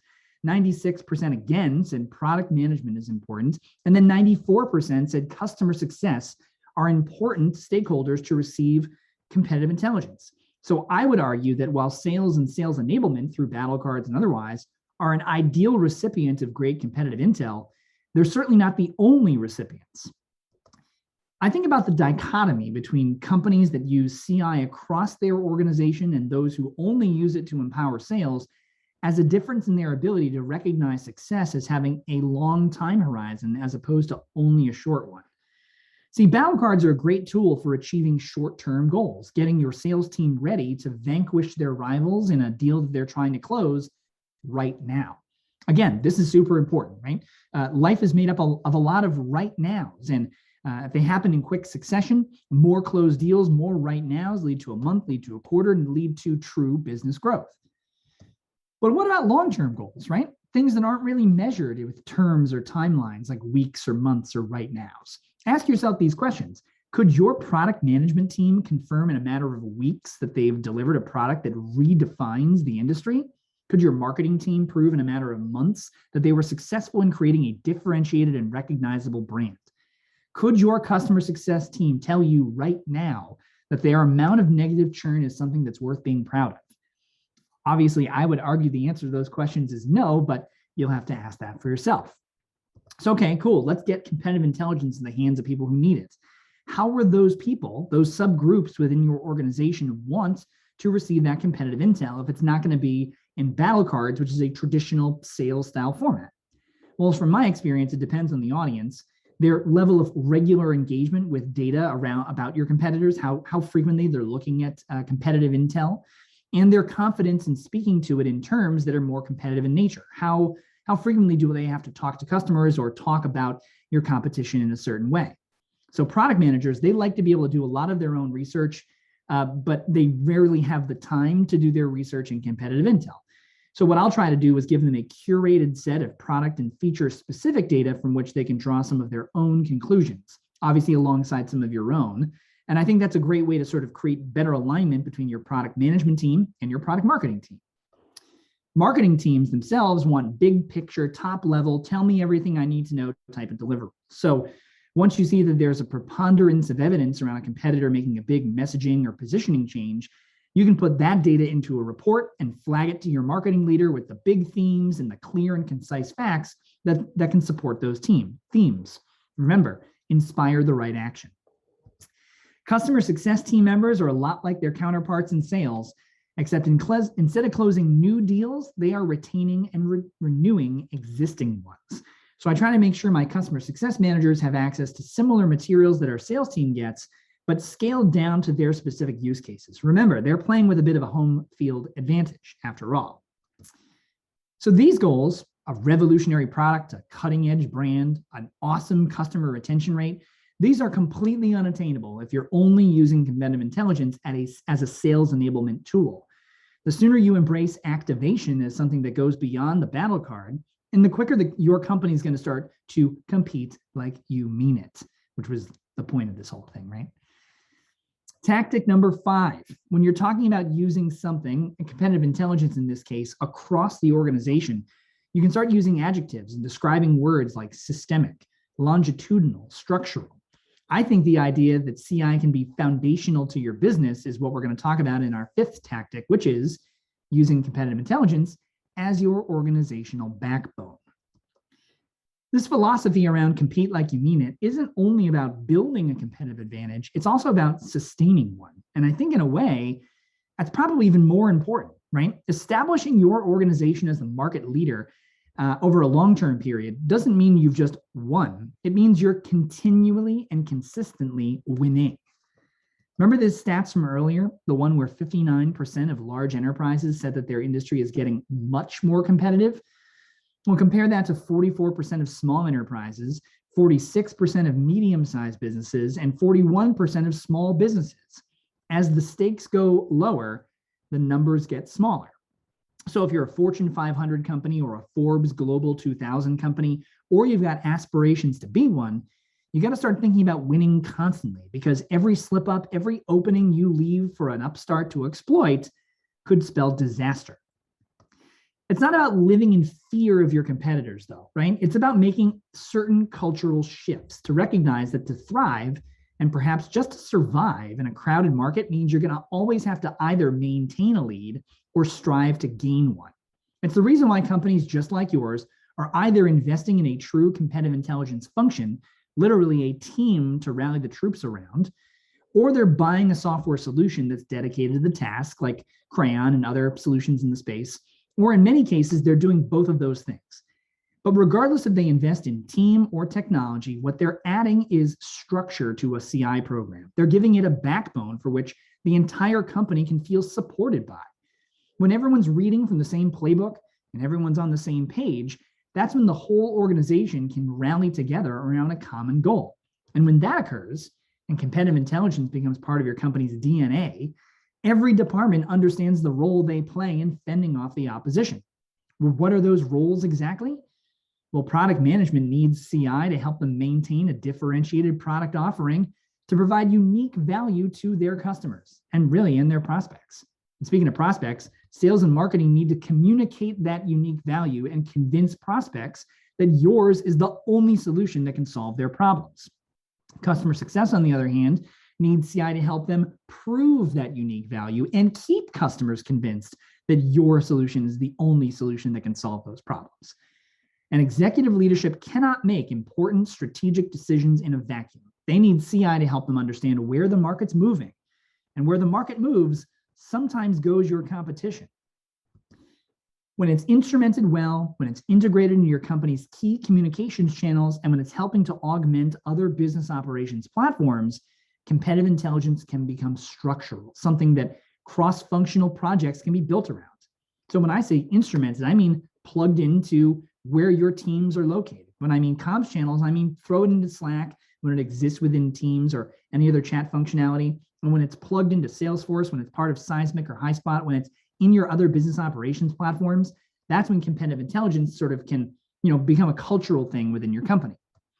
What kind of these projects that can affect and involve the entire organization? Let's start with a fun one. I've heard of a lot of companies doing this. Now it's called wargaming.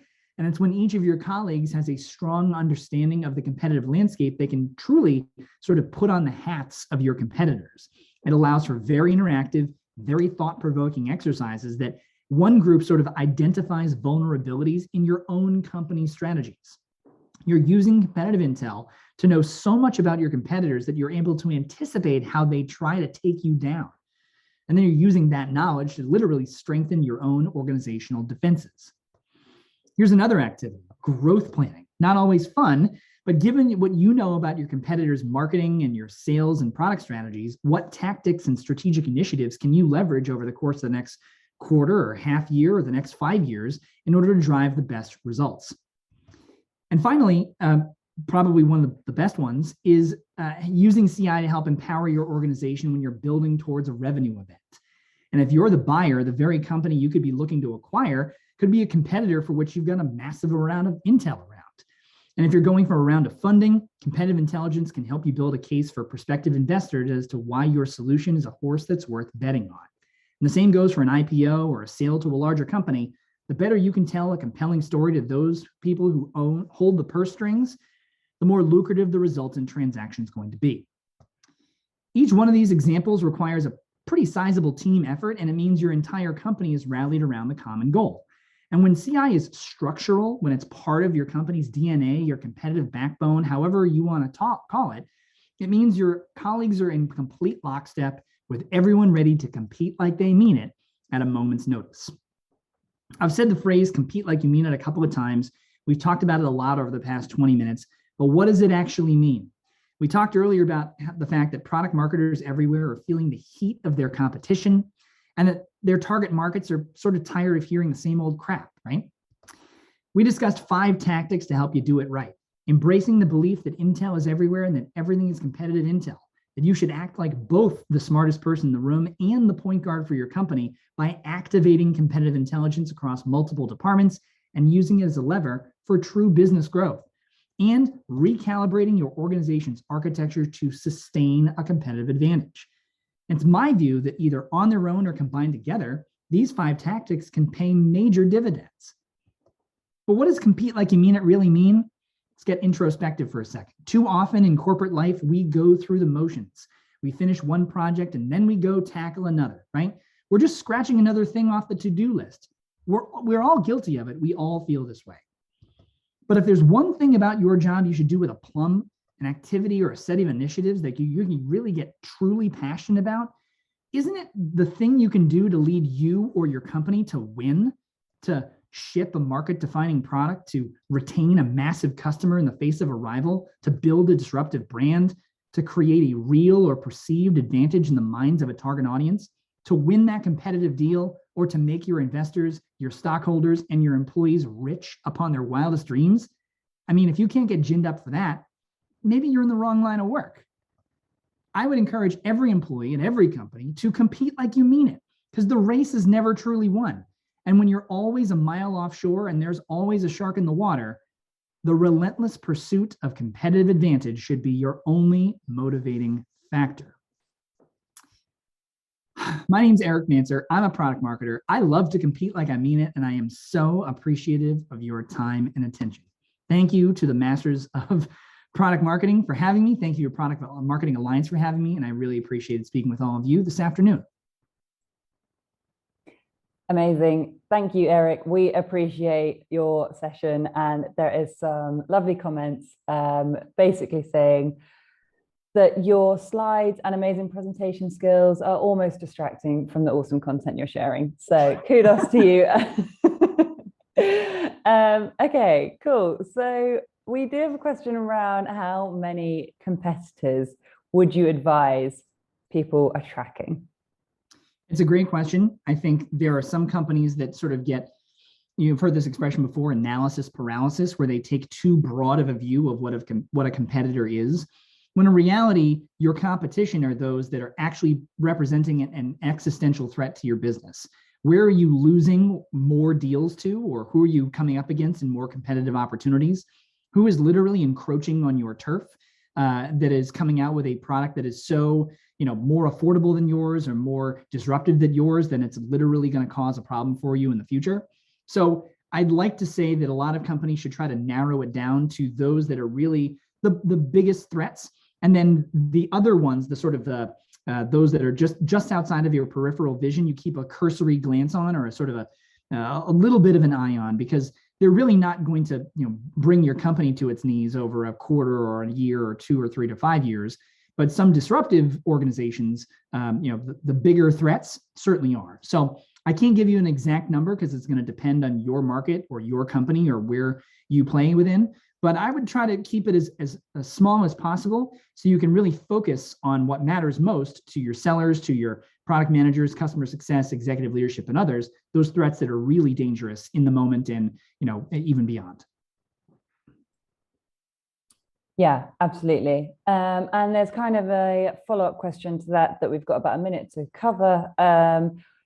Do you have any thoughts on tracking what we call frenemies, which are partners in some cases, but competitors in others?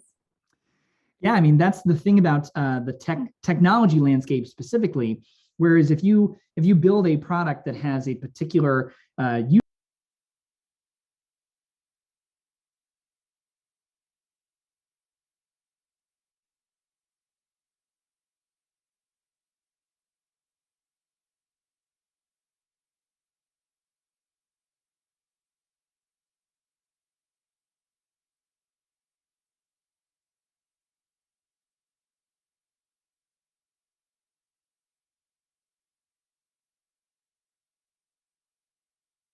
The business world moves at a fast pace, making it hard to keep up with needs and emerging opportunities in your market. You need a way to easily gather and organize feedback from your users and buyers. You need Vansery.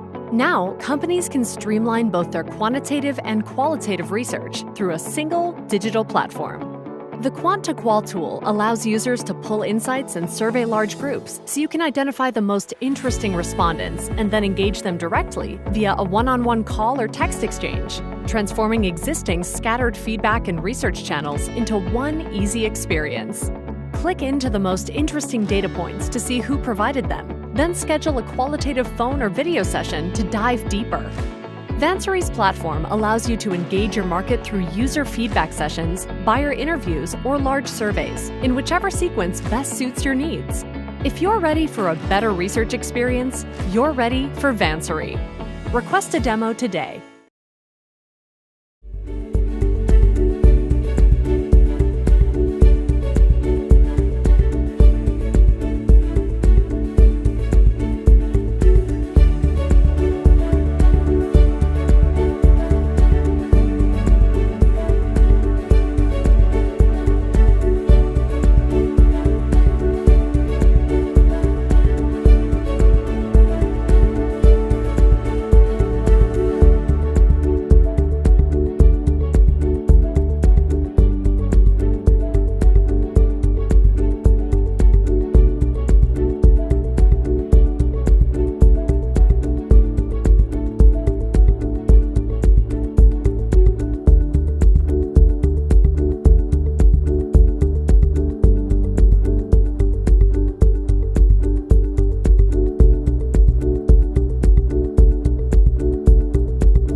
Hello, and a very warm welcome to the Masters of Product Marketing Summit.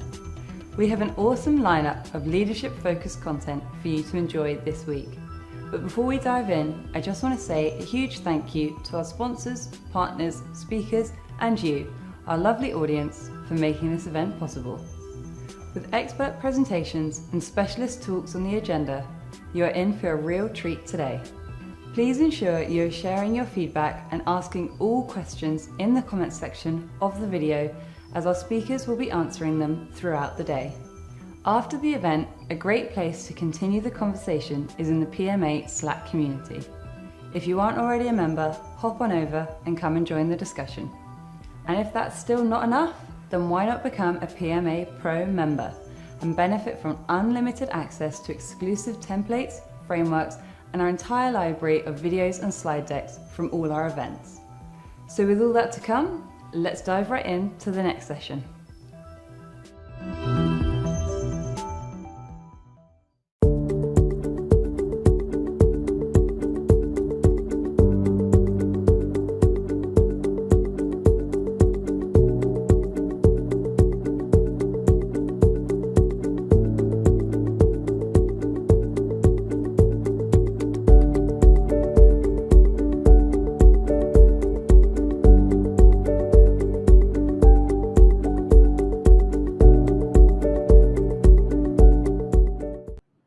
Hi everyone, welcome back to Masters of Product Marketing. I'm delighted to welcome Jake Miller, who is the Senior Product Marketing Manager at Allego, to the stage. Just a reminder, we are going to be taking your questions throughout the session, so please do just keep adding them to the comments section and we will get to them. Welcome, Jake. Thank you, and thanks everybody for joining. Really excited to speak to you about this today. This is a topic that is that we're really passionate about at Allego. I'm really passionate about creating content that sales will love and actually use. And it really could be creating and managing that content and setting up your whole content repository. I'll walk through this. A little bit about my background. I started out myself in sales, went into product marketing. I was an early employee over here at Allego. We do sales enablement software, content management software. So we've been working with teams on problems like this for many years now. And yeah, really excited to bring this perspective today. We definitely take a sort of sales forward, sales focused approach and infuse the voice of the team throughout everything we do when it comes to creating content, especially for sales content, because that's what that's what we're creating it for, right? And that's the surefire way to get to succeed in creating successful content and creating content that gets adopted and managing it in a way that it gets adopted. So what we've got up here is we think in terms of a life cycle. It's kind of these four broad buckets of steps, right, in a process of getting sales content out there that is going to get used and adopted and be successful. It's about co-creation, really co-creating between marketing and sales, getting a lot of feedback from the sellers, having a real pulse on the field prior to even creating a piece of content. And just really making sure that we're road testing things and understanding that perspective, hearing the voice of the buyers, the voice of the customer, and understanding straight from the horse's mouth from the sales team. So we'll talk about infusing kind of sales focused sales, bringing the kind of the voice of the sales team into the creation process. Distribution, again. It's bringing bringing the sales team into that whole distribution process. That's giving salespeople access to examples of other sellers delivering the content, which is really a powerful way to ensure that it's getting used and getting adopted. So we'll talk a little bit about that. Activation, that's making sure that we're giving a lot of context around the content that we're providing. We create it, we distribute it, we put it out in front of the salespeople, but we have to activate it. We have to make sure that this is something that they know how to use, that they understand the context behind it, they understand why this was created, and we'll talk a little bit about that. And then we'll talk about tracking and measurement and really understanding how content is actually impacting business and how is it actually impacting the conversations that our salespeople are having. So I'm going to go ahead and jump right in. So this first part, co-creation. Obviously, when we're creating content for sales, we should be including we should be bringing that perspective throughout the whole creation process. And the question here, right? How do you ensure your team, as a product marketing team, is creating the most impactful content for the sales team? Thinking in terms of a content lifecycle that incorporates collaboration with sales. So understanding, getting that glimpse into what are those conversations looking like? What are the things that listening in on sales calls, right?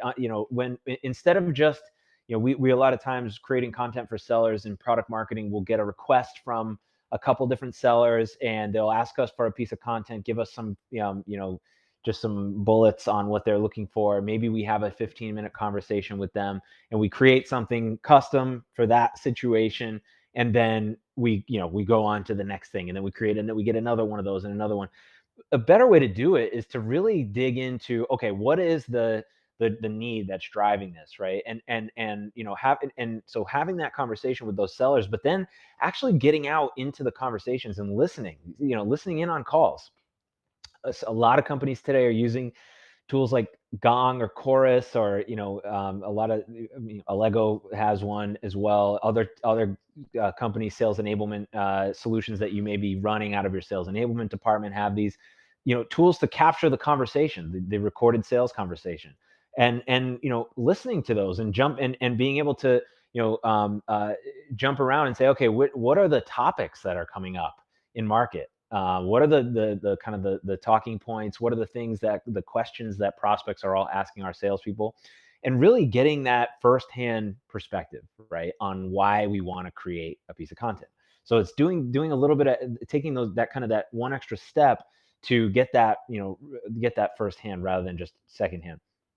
The second part of it is when you're creating a piece for the sales team, whether it's a deck or a brochure, or a new message, whatever it might be, any content that you're creating, getting some feedback from a couple key sellers. Everybody, I mean, anybody in product marketing, I mean, you've got folks on your sales team who are friendlies. There's going to be a couple at least that you want to develop a relationship with and make sure that they're people that you can get good feedback from. And there's always those couple salespeople who have that kind of marketing DNA, right? Who have that sort of that sense about what is going to work when it comes to marketing, and they've got a little bit more of that global focus rather than just that single one-to-one. They've got a little bit more of that one-to-many sensibility.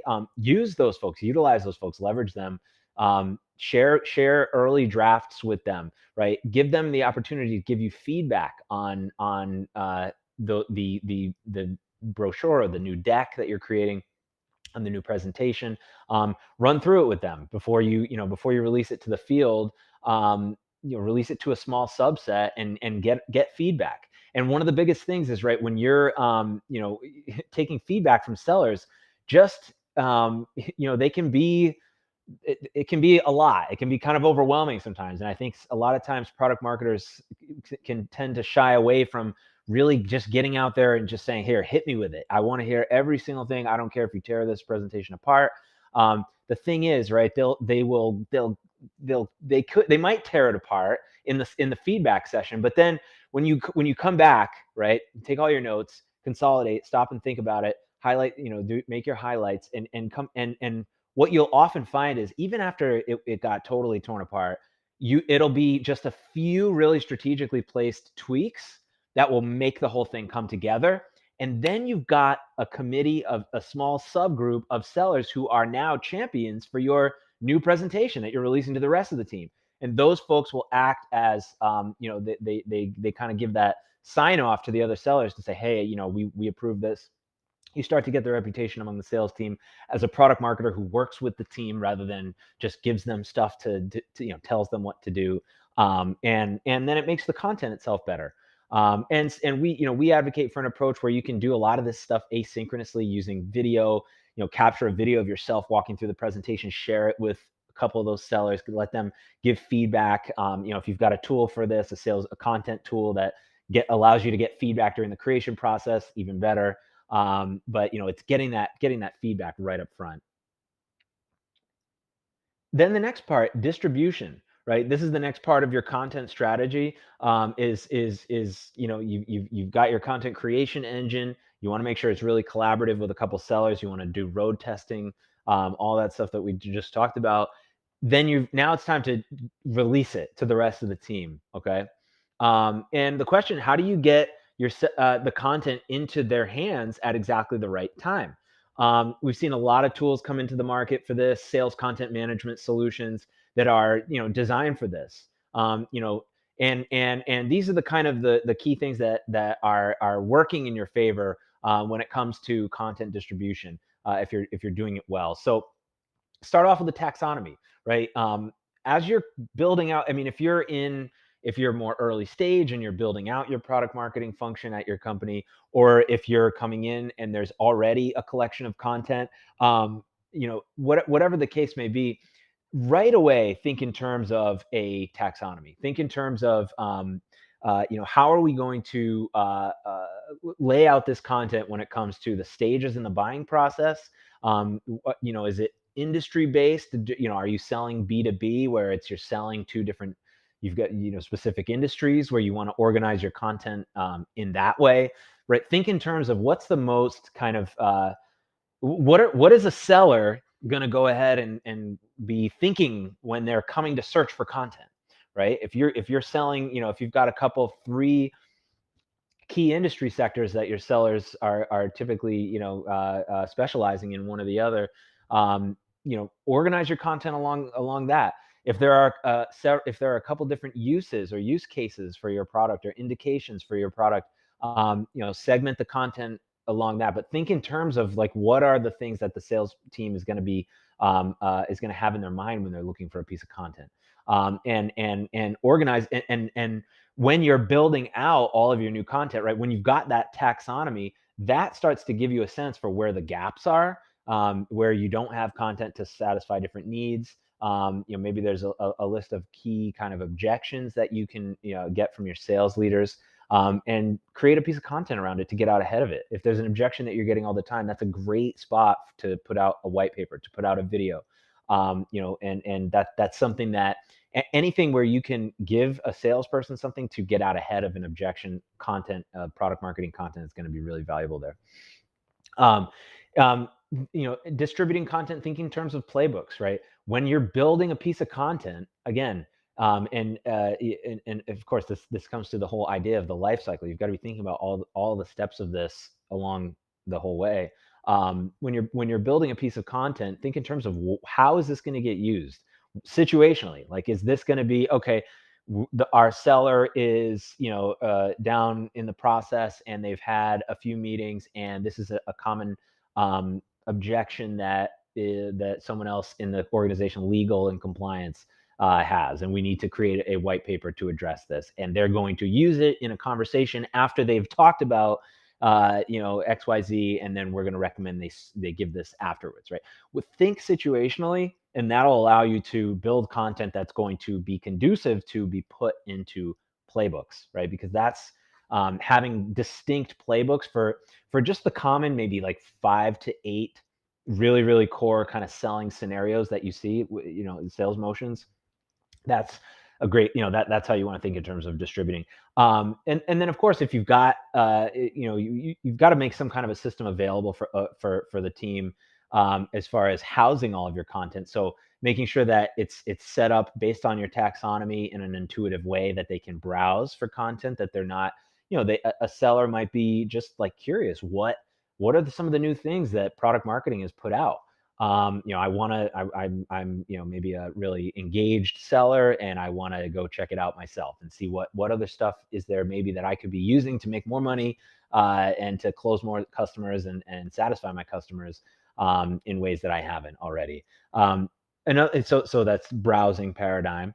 Also recommending content, right? Making it available, thinking in terms of how are we surfacing this content in sort of the reps flow of work. How are we making sure that they're encountering the content pieces that we know are going to work really well? So that could be through CRM. Sales content technology, makes it easy to basically surface the different content pieces at the opportunity stage, at the opportunity object within the CRM, based on the attributes of that sales pursuit. So if there's a certain competitor, they're selling a certain product to a certain industry, here's a couple of the key pieces of content that we recommend that you use, right? Product marketing has to be that subject matter expert on the content arsenal. And again, that's how you've got to be thinking about that. It's search, of course. If a salesperson knows what they're looking for, if they've got an idea of exactly what they remember, a meeting, that you came into the sales meeting and gave some, talked about some of the new content that came out recently, and they said, oh, around this subject area, and they want to search, right? Making sure it's really easy for them. Making it mobile. Even in this work from home environment that so many of us are now in, and we're going to be in, I think, if not all of us, but many of us will be in this going forward, right? And even in this environment, mobile is critical. We saw there was before the work from home and the pandemic, we are on just our platform, our data showed about 50% of the time folks were using mobile. and then or 55% of the time prior to, and then since the work from home, it's gone down to 50%. So it's the same. It's, people are really still, you want to walk in and, go into a different room and be sitting on the couch or whatever it might be. So making it easy for sellers to access on mobile is key. And then thinking in terms of digital sales rooms, giving them kind of a collection of content that they can make almost like a content showroom for their buyers. This is a really important distribution strategy because this allows you can create templated, like here is, for this situation, here's the like 5-6 pieces that are going to work really, really well. And here's some messaging to go around that. That's absolutely critical because then you can just really, your expertise as the product marketer, your expertise on the messaging, how to position, you can start to really operationalize that a lot more easily through your sellers if you're just making it really easy for them in this way. So these are some things to keep in mind when it comes to that. Now, the next part here is a really exciting area.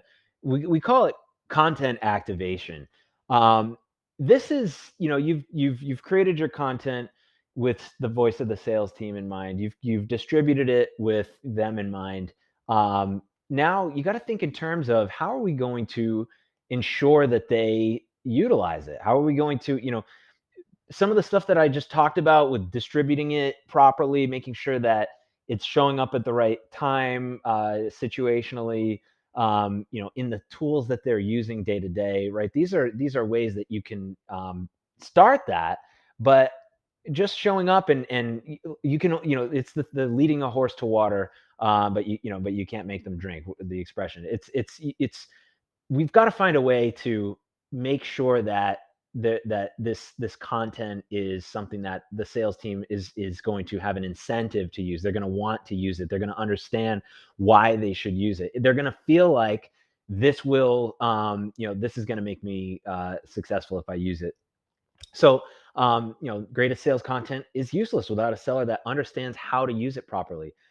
This understanding how has been a really big insight, based on just all the experience that we've had over the last like 8 years working with customers on sales enablement and sales learning and sales content, understanding, right? Salespeople will, a friend of mine goes camping a lot. And he was telling me the story how he had this Swiss Army knife and always would use the knife part on the Swiss Army knife to cut open the top of his canned food when he was camping. He would just take the canned food and just poke a bunch of holes in it and use that, right, to get the soups and whatever out of the canned food. Didn't realize that on his Swiss Army knife he had a little tool that was not, it didn't look like it was a can opener, but it was actually a can opener. He happened to see because he goes online and shops around for camping stuff through TikTok, I think it was, or YouTube. A recommendation video came through showing just like a quick, a tip on like a life hack type of video on like, hey, this thing is actually, you can use this as a can opener. And he was like, oh, I've had this on my Swiss Army knife this whole time. I didn't realize how to use this, right?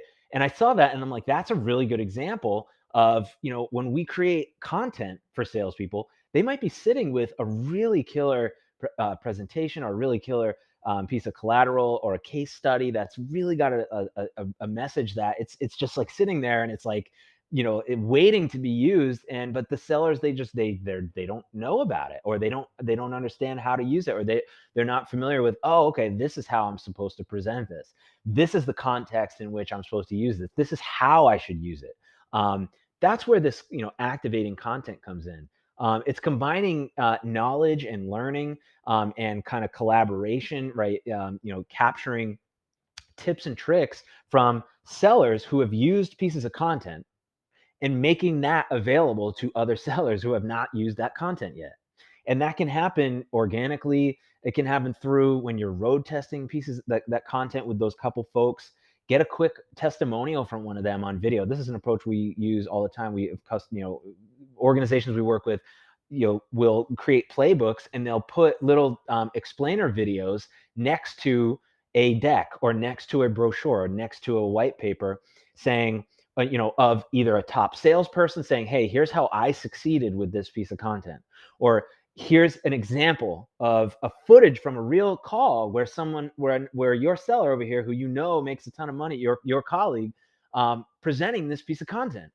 And you, like, when you put that context and that sort of endorsement in, and you can, again, capturing it in the form of a short 2-minute video and putting it right next to the content piece itself in a playbook, totally changes the game. And it just makes it that it brings down that barrier to adoption of your content pieces by the other sellers. It brings it right down, and they feel like, okay, I know how to use it. I see that another seller has used it. I feel confident in it. A lot of times salespeople just get used to the certain collection of content pieces that they already know, and that they use all the time, and just trying something new, there's just a natural aversion to trying something new. But seeing examples of how that's used, even from yourself, right? What we do this all the time. We have, organizations we work with, product marketing teams we work with, do this all the time. Just sharing a quick explainer video when you put out a new piece of content, it goes such a long way. And salespeople are so much more likely to consume that than some, like a paragraph or a couple bullet points. And you get so much more of the context in their minds. So it's really, really powerful. And we kind of call that activating the content, right? Giving the know-how around it. And here's some example: talk track to show how the message was designed to be delivered. We give, we create a new deck. We put out a video. We call it "What Good Looks Like," and we put it out to the sales team, and it's myself or another person on my team speaking to the new piece of content, and giving some context around the story behind the content. And the sellers watch it, and they adopt the content. And then sometimes we'll even do like a certification, and we'll say, hey, everybody, send us back a quick example of yourself doing it, and and you'd be surprised when salespeople send those videos in. They make it their own, and that's when it really becomes powerful, and your content really kind of comes alive at that point. And you can and then you've got great footage of other that you can make available. You can pair that with the content piece itself and make that available to other reps in playbooks or in recommendations. And you've got that endorsement from the field. So that, these different kinds of videos, real life examples, right?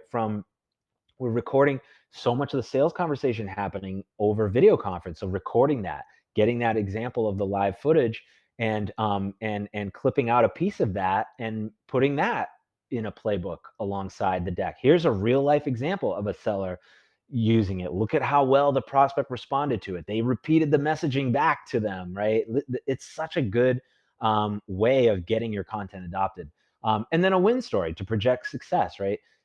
We do this all the time. We have salespeople create quick 2-minute, 3-minute win report videos where we give them the things that we want them to speak to, and they just hit one button on their mobile, record it, and send it in. And it just, they don't have to think about where they send it. They just send it in, and it gets auto tagged, and we're able to use that. And that's a great example right there. Hey, here's an example of a seller who succeeded with this. So it's really, really powerful. It starts to kind of bring that voice of the field into everything, and it drives such good alignment between sales and marketing, because now you've got that endorsement for your marketing content, and it creates really a lot of alignment.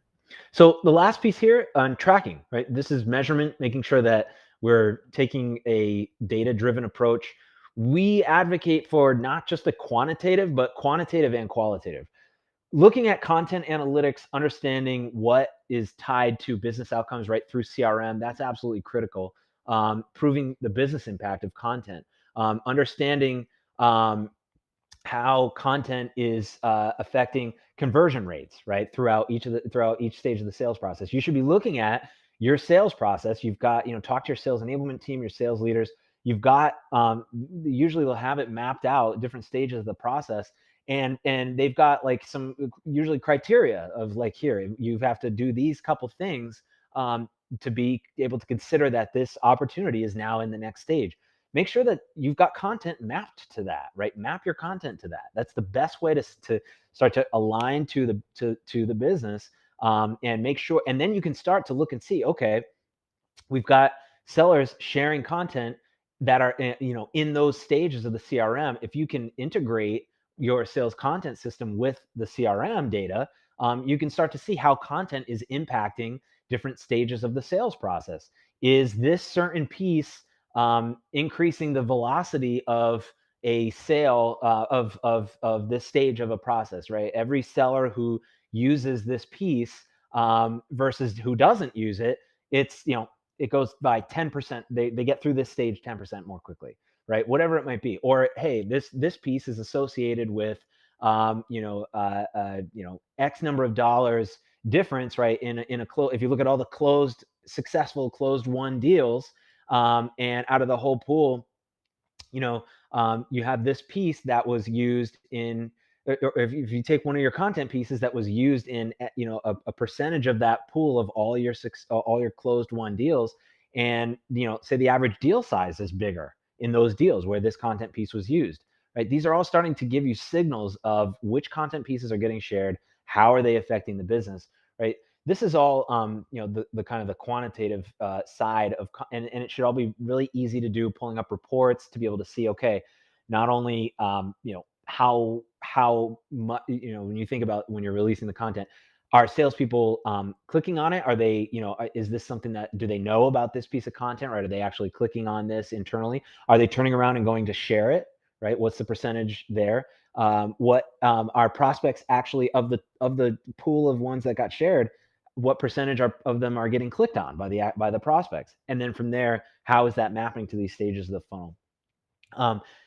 That's kind of what a lot of product marketing organizations we see are, if you're there, you're advanced. I mean, that's, especially when you're starting to think in terms of conversion rates, how content is impacting pipeline velocity, that's advanced. But the next phase of what we see as a real big opportunity is getting that qualitative view into how this content is being used, right? Actually being able to start to drill into the actual sales conversations themselves that the content is getting leveraged in. How how are the salespeople actually presenting this content?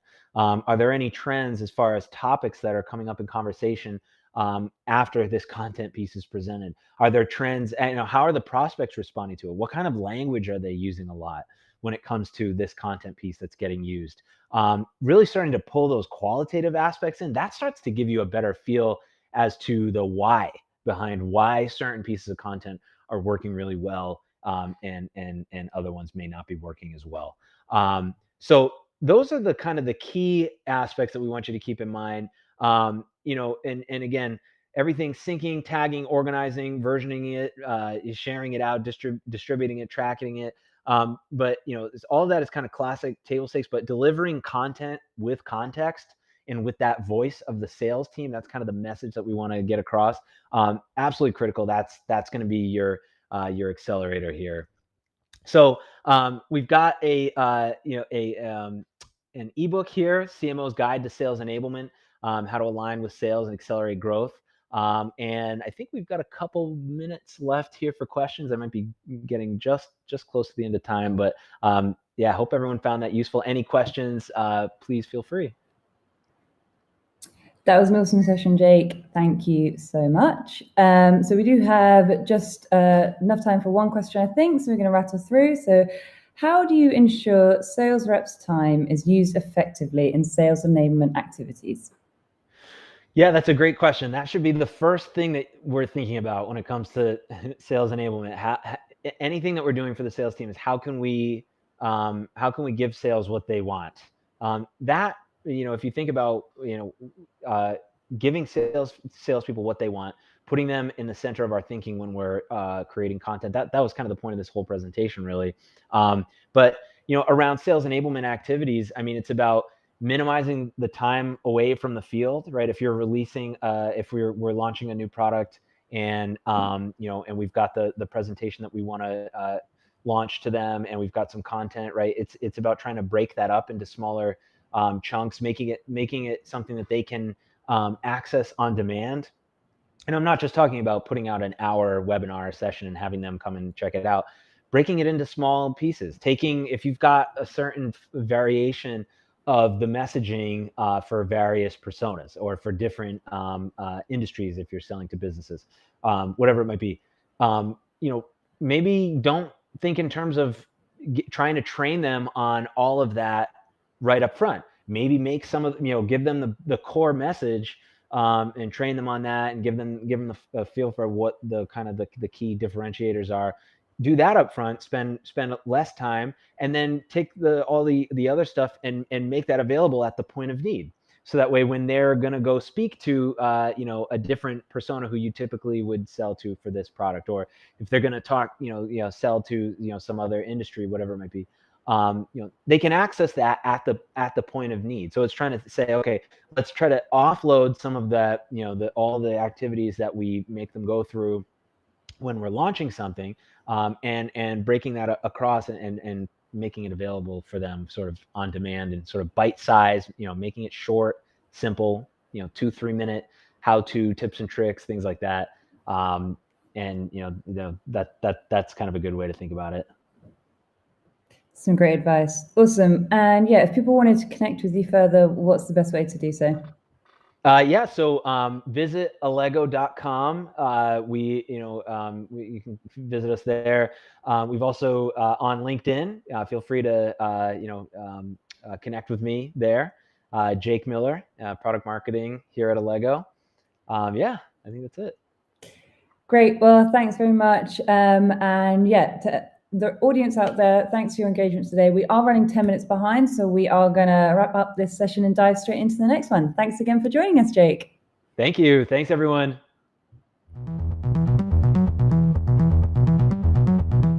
Hi, everyone. We hope you're enjoying the Masters of Product Marketing Summit so far. Just before we jump into the next session, I want to share some info on some very exciting projects we have been working on here at PMA. As you know, here at PMA, we are dedicated to elevating the role of product marketing. But as the function grows, we have been focusing on how to develop the best product marketing leaders for now and the near future. 2 exciting ways we have been doing this is through our Product Marketing Certified Leadership course and the introduction of our exec membership plan. Product Marketing Certified Leadership will equip you with the insider knowledge you need to create a lasting, successful career as a product marketing leader. In it, we'll equip you with the fundamental skills required to guide your team with authority, confidence, influence, and innovation. Our exec membership plan gives you all the benefits of our awesome Pro plan, in addition to our exclusive leadership community, strategic templates and frameworks, leadership peer councils, monthly masterminds, a recruitment hub, and a whole lot more. We will be sharing more details on both of these throughout the week, but if you want to chat in more depth, why not reach out to me through the PMA Slack community. But for now, on to the next talk.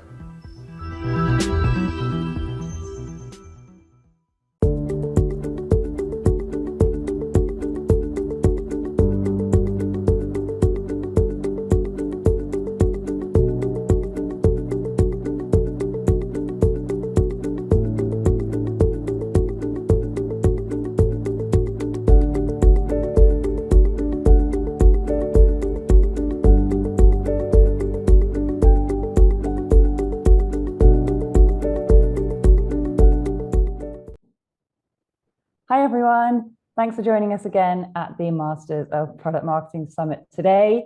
Next up, I am joined by Yael Davowitz-New from Cyxtera, and she is going to be chatting about how to create your ideal customer profile. And yeah, feel free again to continue posting your comments and questions in the chat, and we can tackle them at the end. So welcome, Yael. The stage is yours. Thank you. Thank you so much, Rose. So hi, everyone. I'm here today to talk to you about creating an ideal customer profile. And just as context, my name is Yael Davowitz-New, and I'm the Director of Product Marketing at Cyxtera. I've been in product marketing for a while, so I've created a few of these. So what can you expect to learn today? First, what an ideal customer profile, or ICP for short, is and how it benefits your organization. Next, the difference between an ICP and a buyer persona. In addition, the steps to finding your ideal customer and using an ICP to target your next best customer. And then finally, best practices for aligning your ICP to your go-to-market and to your organizational needs.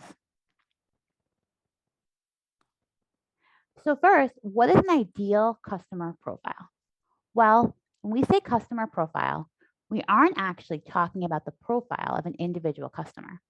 We're actually talking about a customer type, a template of a customer who is really a representative of a group of customers. The customer profile is a goal-centered representation that helps your marketing and your sales teams zero in on what a typical customer who matches this profile will respond to, what sales channels, what content, what touch points. And some of the things we look at include company size, both revenue and number of employees, the location of the company, the growth rate, situational factors, and who the decision makers are. And some of the benefits of identifying your ideal customer profile are that you can invest both your time and your marketing dollars more efficiently. More specifically, it really allows you to become more customer-centric in the way you message and position your products. It also allows you to reduce your customer acquisition costs, or CAC, by knowing what type of leads to target, aligning sales and marketing, validating product market fit, and understanding which marketing channels will yield the maximum impact. You'll be able to increase customer lifetime value by targeting customers that are likely to be happy with your product and unlikely to churn.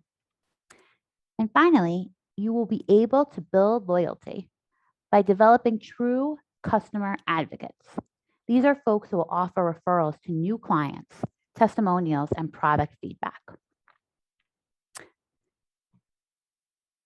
Now that we've discussed the benefits of an ideal customer profile, we also may want to touch upon how it differs from your buyer or user personas. One of the questions I often hear from folks when we're creating an ideal customer profile is how it differs from a buyer or user persona. Simply put, an ideal customer profile is a profile of a target company. A buyer or user persona is a deep dive into the characteristics of an individual buyer or user.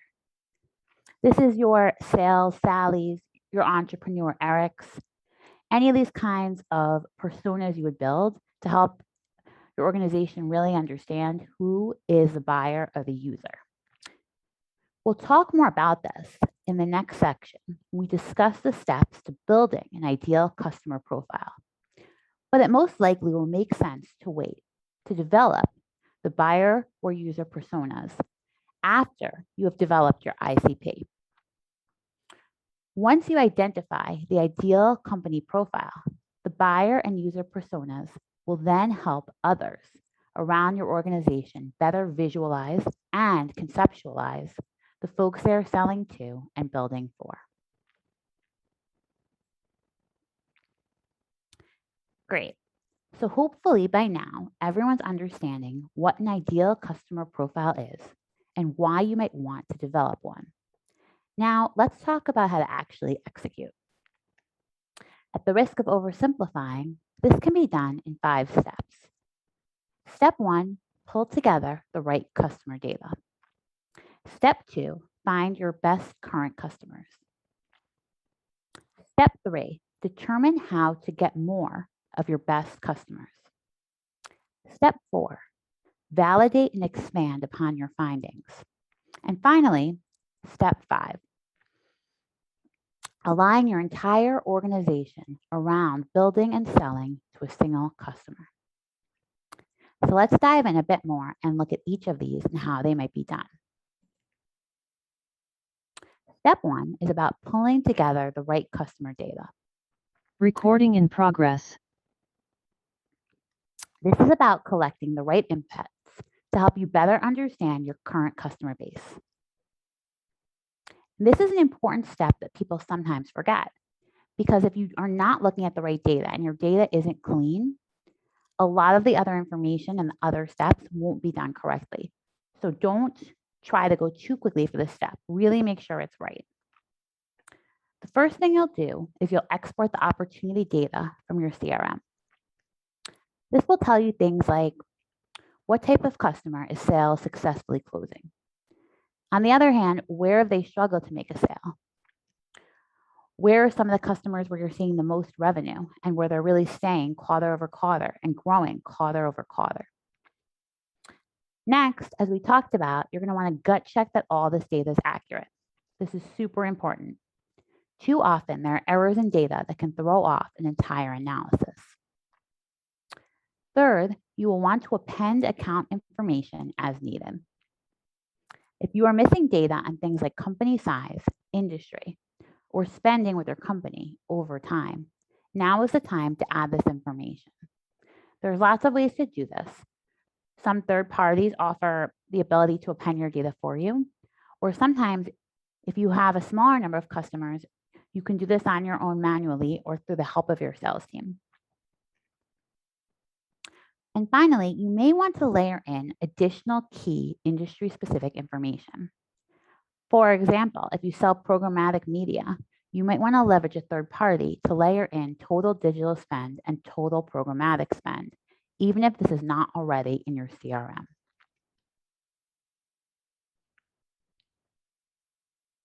The next step is to take this data and use it to find your best customers, those who are most likely to find significant value in your product or service.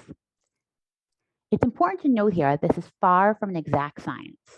Best means something different to every company.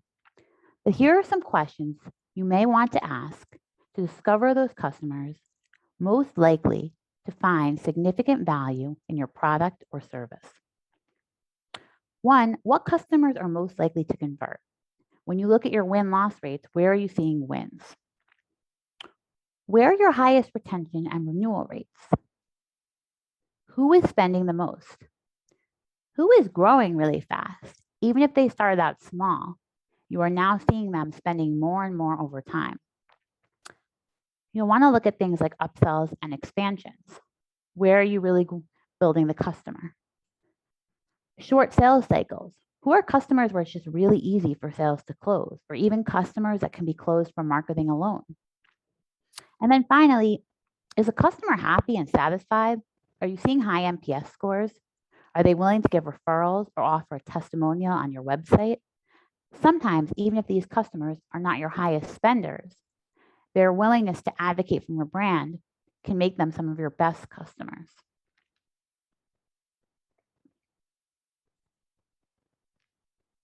Now, once you find your best customers, the next step is to identify patterns among them.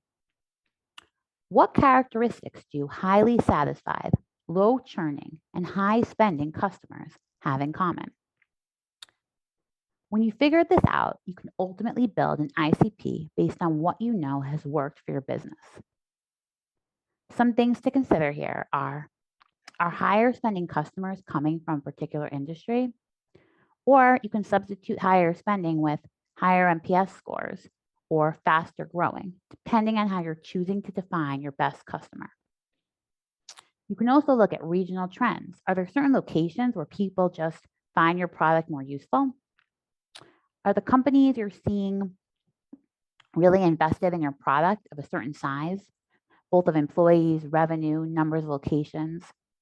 Are you doing better with established traditional firms or high growth startups? Do you succeed more with business to business versus business to consumer? And finally, what is the stage of growth the companies are in who are your strongest?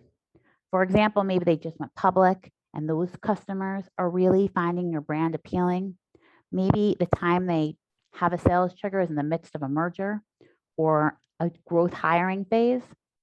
If you can figure out some of these things, you can help your sales team really target the right customer at the right time.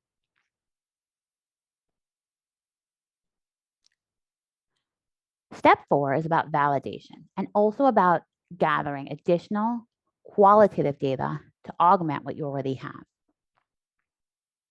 You've developed what you believe to be a strong ICP based purely on the quantitative data. Now it's time for further conversations. You'll want to talk to customers, prospects, and your customer-facing teams. First, customers in your best customers bucket. These are the customers you've identified as having the characteristics that make them the best for your company. When you talk to them, you will want to understand the sales trigger for buying your product. How did they find out about you in the first place? Was it all word of mouth? Did Google search help? What are their biggest pain points? And what do they dislike or like about your product? Are there pain points you're not yet solving for that they wish you had? You will also want to find prospects that look like your best customers. What are their relevant pain points? What are they using today to solve for them?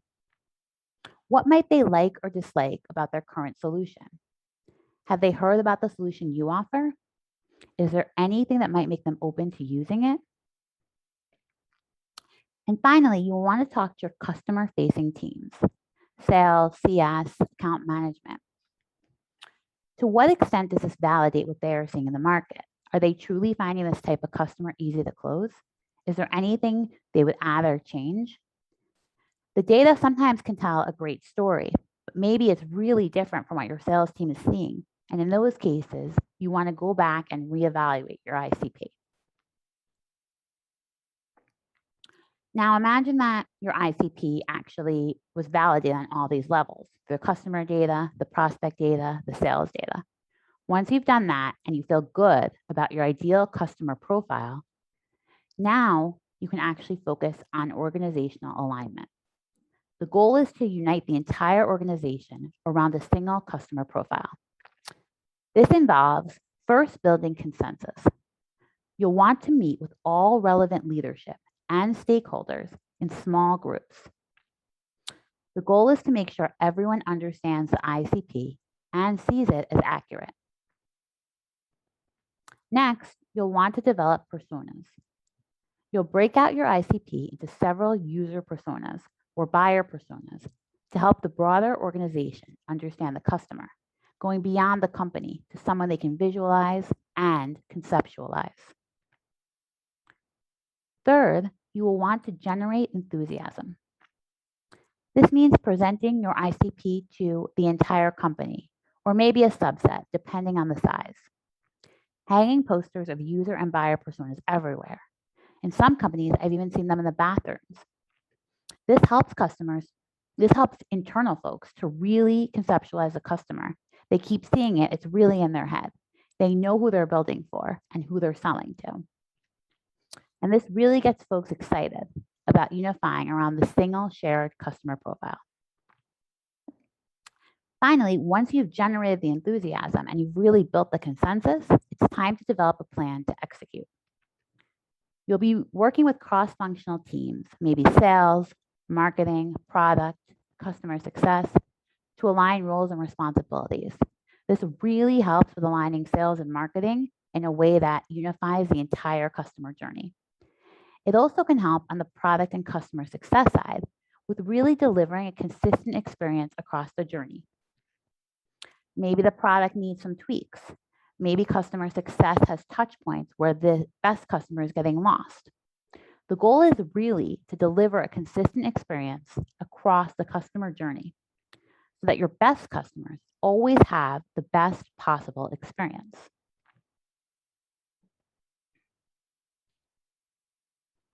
Great. Now that we have talked through all the steps, I did want to share what a simple customer persona might look like. This would be based on the data you pulled from our quantitative and qualitative analysis of current customers, as well as those future customers that look like them.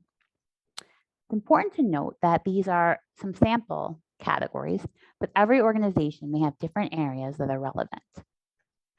In this sample, we looked first at industry. For example, you might find that you are most appealing to customers from the financial, legal, and SaaS segments. Next, geography. Maybe you're completely global, serve all of North America, or just the Western US? Are there geographies where you're really seeing, even if you serve all of America, that for some reason people in the Northeast are just really gravitating toward what you have to offer? If so, that's worth exploring. You'll also look at the size of companies that are interested in your business and show up as your best customer. Size can include revenue, locations, and number of employees. It could also include all three. You'll want to think through an expected budget for your product based on how similar customers spend today. So if you know that your best customers typically spend around $10,000 per month on your product, that might be the budget you would look at. Another thing you'll explore is how buying decisions are made and who makes them. For example, the buying decision might be made based on the need for referrals and the fact that they haven't easily found out how to get referrals internally. And you might learn the CEO and sales manager are often the primary decision makers. This can help a lot when you think about what channels you want to use, what kind of collateral you want to create. Finally, you're going to want to look at things like pain points that might trigger a need to buy, such as a need for high quality leads or time lost to data entry. You will want to consider business objectives, both in the short and in the long term. And finally, notable attributes. Is there anything special you noticed about your best customers that wasn't covered here? Maybe they just have a really strong reputation in the startup community. That's something you can really look for and create a target list based on, especially for things like ABM. Now with that, I'll close out this talk, and if there's any questions, I'd be happy to answer them. Thank you so much for your time. I really appreciate it. Thank you so much. That was such an interesting and thorough session. Lots of key takeaways to take there. Really appreciate it. So if people do want to connect with you further for questions or follow-ups, what's the best place to do so?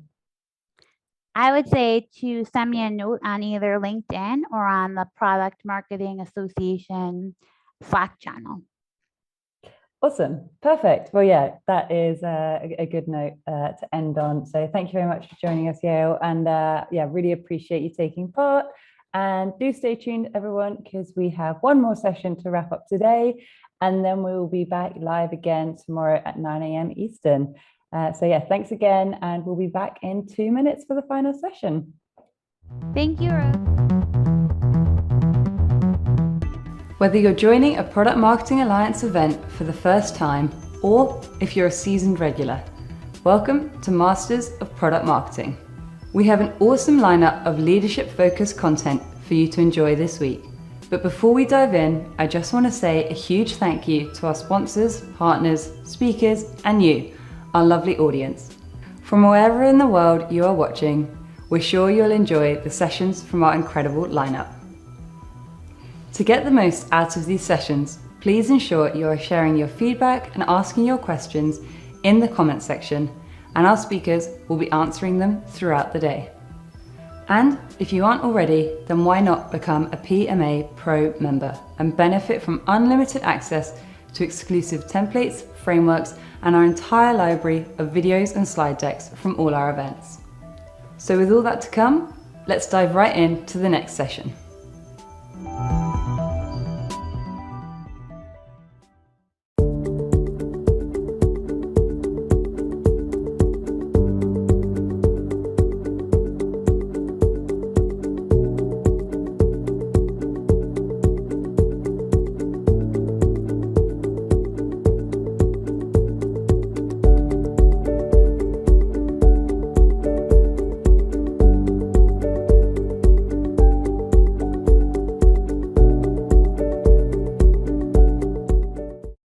Hi, everyone. It's great to be with you today. My name is Kristen Klopinski, and I'm head of marketing at DemoStack, which is a demo automation platform. And really excited to be talking to this group about 3 ways that product marketing managers can accelerate revenue with tailored demos. So let's jump right in. And I wanted to start this off with a stat that we found from Gartner, that over 50% of buyers say that the demo is the most important part of the buying cycle. Now, if we let that kind of sink in for a second, it might beg the question of why we aren't putting more time and resources towards making sure this demo goes off flawlessly every time. But I also think that it begs the question of how can PMMs be more involved in actually crafting a product story that resonates and comes through in that demo. And in doing so, have PMMs really have more of an impact on revenue acceleration. So let's talk through 3 ways that you guys can actually do that. And I also think that before we jump into those, it's important to note that product marketing often serves as the glue between departments. You guys are building assets and positioning and materials to help across the customer lifecycle and across business units to craft a consistent story that resonates every time. And so we've kind of broken these up the same way into marketing, sales, and customer success, and where you can impact each of those with better demos. So first, let's start with product tours, which is really more of a marketing top of funnel use case. Think of this as interactive, lightweight tours that are embedded on your website that would allow a website visitor to kind of interact a little bit with your product and see product faster before ever talking to sales. So this is kind of a way to educate them a little bit more, and in doing so, generate higher quality leads that have seen the product already and a little bit more primed for that sales conversation. The next piece is persona-based sales demos. If I think about, as product marketers, we're kind of the owners of building personas. We know those like the back of our hands. So why wouldn't we let that trickle down into the demo? Like, instead of presenting generic demos that are really the same every time or the same Acme Inc. story, why wouldn't we build those in a way that are tailored to each persona? Or maybe we want to build them into SMB versus enterprise demos, or healthcare versus retail demos, whatever it makes the most sense for your business. Basically, handing, from a sales enablement standpoint, being able to hand over kind of demo templates, if you will, that are product stories that are crafted to match who you're talking to make sure everything resonates every time. The other piece here is really focused on customer success. So your CSMs are showing product all the time to onboard customers, help them understand how to get the most value out of your product, and upsell them on new features. And so there's an opportunity here for PMMs to also impact revenue on the side of renewals and upselling features and whatnot by providing these tailored demos that help customers understand how to get the most value out of your product. So that all sounds great, but you're probably wondering, like, given how bulky your demo environment is right now, how all that is actually possible. And the teams that we talk to, they're really facing this in one of 2 ways. A lot of teams are actually demoing their own production environment, as in their live product. And this seems like the easy answer, but there's a big risk here with the data that you're showing. It might be internal data, or even worse, it might be showing sensitive customer data of them using your product. So data here is a big issue. Besides data, there's also the fact that you're risking production downtime or bugs popping up in the live product from a new release that you wouldn't be expecting in a live demo. And then it's also pretty impossible to showcase upcoming features because they don't actually exist yet in your production environment. So you can't show what's coming very well. The other option here is some teams have built their own demo environment in-house. This also seems like a good option until you kind of realize how much of an investment that is from your R&D team that could probably be better used developing the real product rather than a second product to showcase the original product. Data is also an issue on this side too.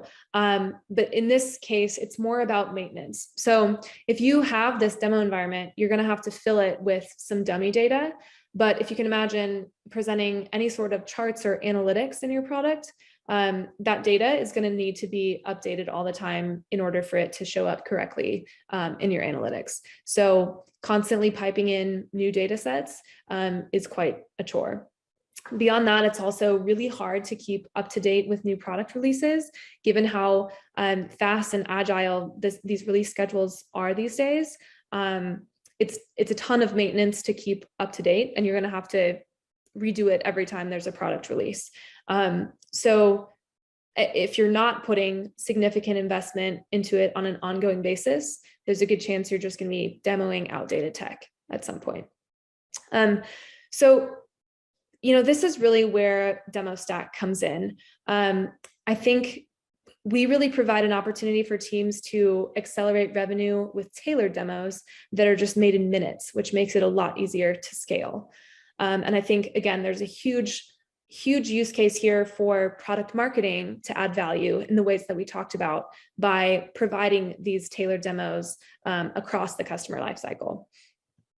And we'll dig into more about how to do that, given we're talking about demos. I can give you guys a look behind the curtain on DemoStack here, but real quickly, high level, how this works is really in 3 steps.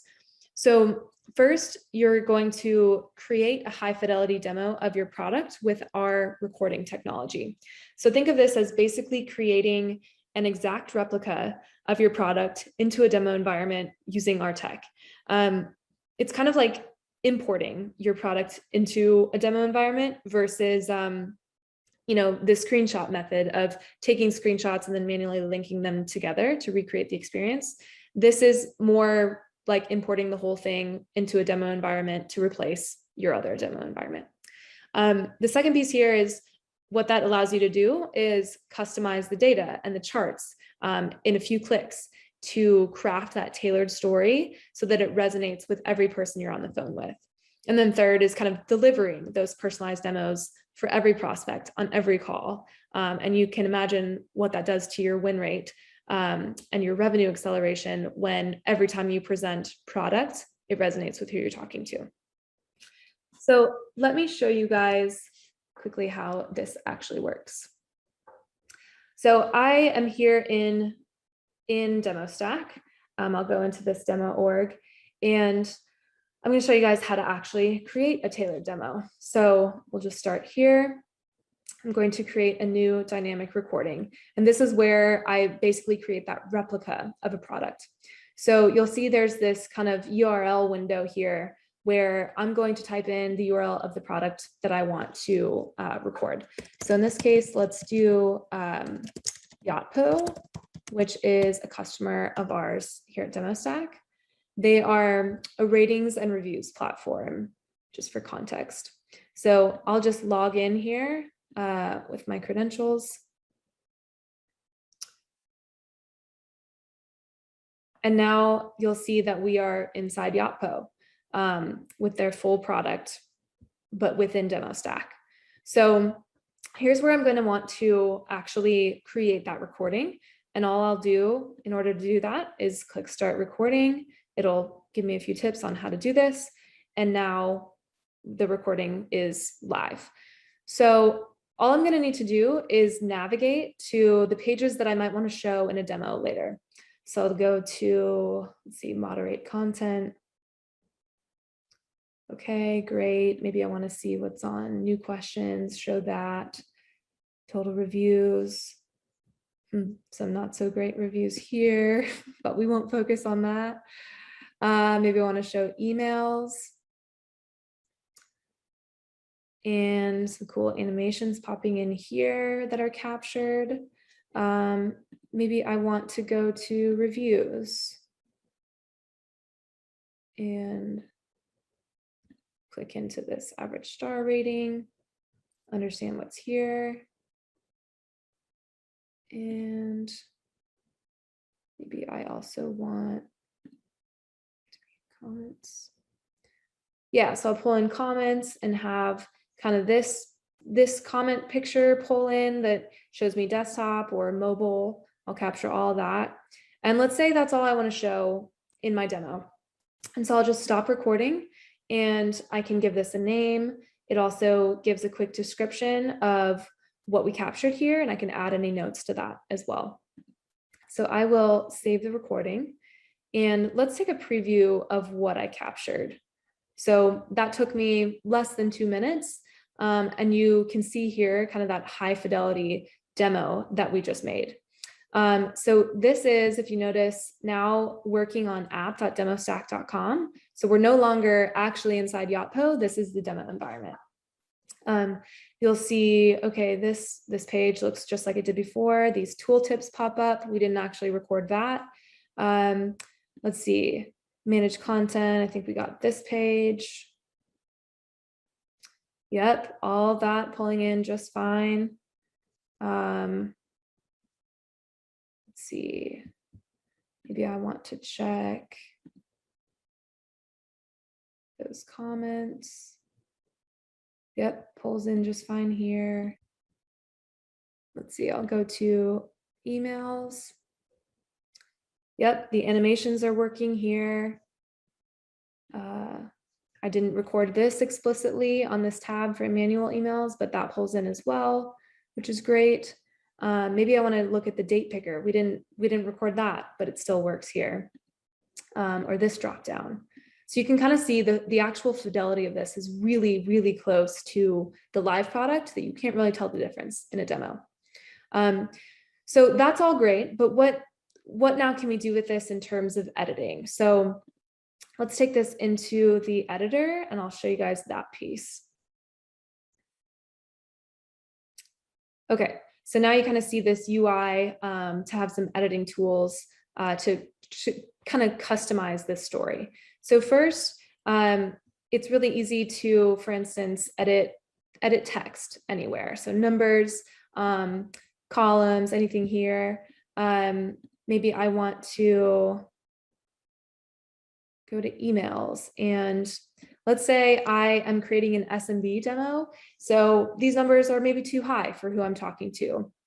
And I want to make it feel a little more realistic for them. So let's change emails sent to 60 and emails open to maybe 22. And then let's change this to, let's say 3,000. And maybe instead of converted, I want to say emails clicked because it makes more sense to them. Okay, great. Beyond just easy text changes though, there's also a few ways to make mass edits without having to go through every screen. So for instance, names. This name Gilad is kind of this dummy username in this account. And I want to make that make more sense for who I'm talking to. So I can use a feature we have called search and replace to add a new rule and replace that text. So let's search for Gilad Avidan, just in case the last name appears anywhere. And let's replace that with John Doe. And I'll do the same thing for just the first name. Replace it with John Doe. And you'll see here, that's coming through. I think it was also on, let's see, this page. Yep, pulling in here as well. So you don't have to make that edit on every page. You can actually replace elements across your entire demo org so that it's much easier to edit on an ongoing basis and make sure your story still makes sense. The other cool piece here is taking that a step further. So let's say as a product marketer, I want to create these kind of demo templates so that my reps can then go use them to present to a specific company. So in that case, I could utilize a feature we have called variables. And in this case, I'll show you how it works. Let's create one for user. And I'll give it a little description here. So let's say the person you're presenting to. And maybe I'll make the default value here still John Doe. So I'll create that variable. And now we have this variable name. And if I then go to use it, I could, simply, I could change it right here. Or I could take that a step further and use that with our search and replace tool. And I'll show you how that works. So in this case, maybe I want to replace John Doe everywhere that I just put it and put in user. And you'll see now this pulls in. And I'll show you why that's so valuable in just a second. And I can also mention, I can also just add this anywhere else if I want to. It doesn't have to be just where we had the name before. If you want to add personalization anywhere, you can. So let's say that's all I want to cover and I'm ready to publish this. Again, it'll show me what I did in here, and I can add notes if I need to. So let's go to the demo page, and this will show you the demo that we just created, and the kind of a quick look at the revisions that we made. If I ever want to revert this back to the original recording, I can do that easily here. This will also show me all the different screens that I captured in that 2-minute time frame, and I can preview those, I can edit those, or I can even set this as the home screen for when I start the demo without having to go in and edit that directly. So back to why those variables matter. Let's view this from the perspective of a rep that doesn't want to have to deal with all of those changes inside the demo. They just want to change the name and make sure it's relevant to who they're talking to. They can actually do that without even going into the editor. So let's say I'm a rep and I am presenting to Apple, and all I'll do is here, instead of John Doe, I want this to say Tim Cook. And I will create and play here. And so this is where you could actually kind of have a splash page to start off the demo. So I've got my demo org, and then I've prepared this for Apple, and I will start. And let's see how this came through. Okay, great. So you'll see immediately that the name came through just fine in all the places that I put it. If I go back to that other page that I know shows the name, or maybe it was emails. We'll find it. These numbers did change. These are the ones I changed before. Looks good. So you can really see just how much you can do and how much tailoring is actually there in order to kind of craft that product story that resonates with who you're talking to. And let's say that I'm finished presenting, and I'll just click out of here quickly.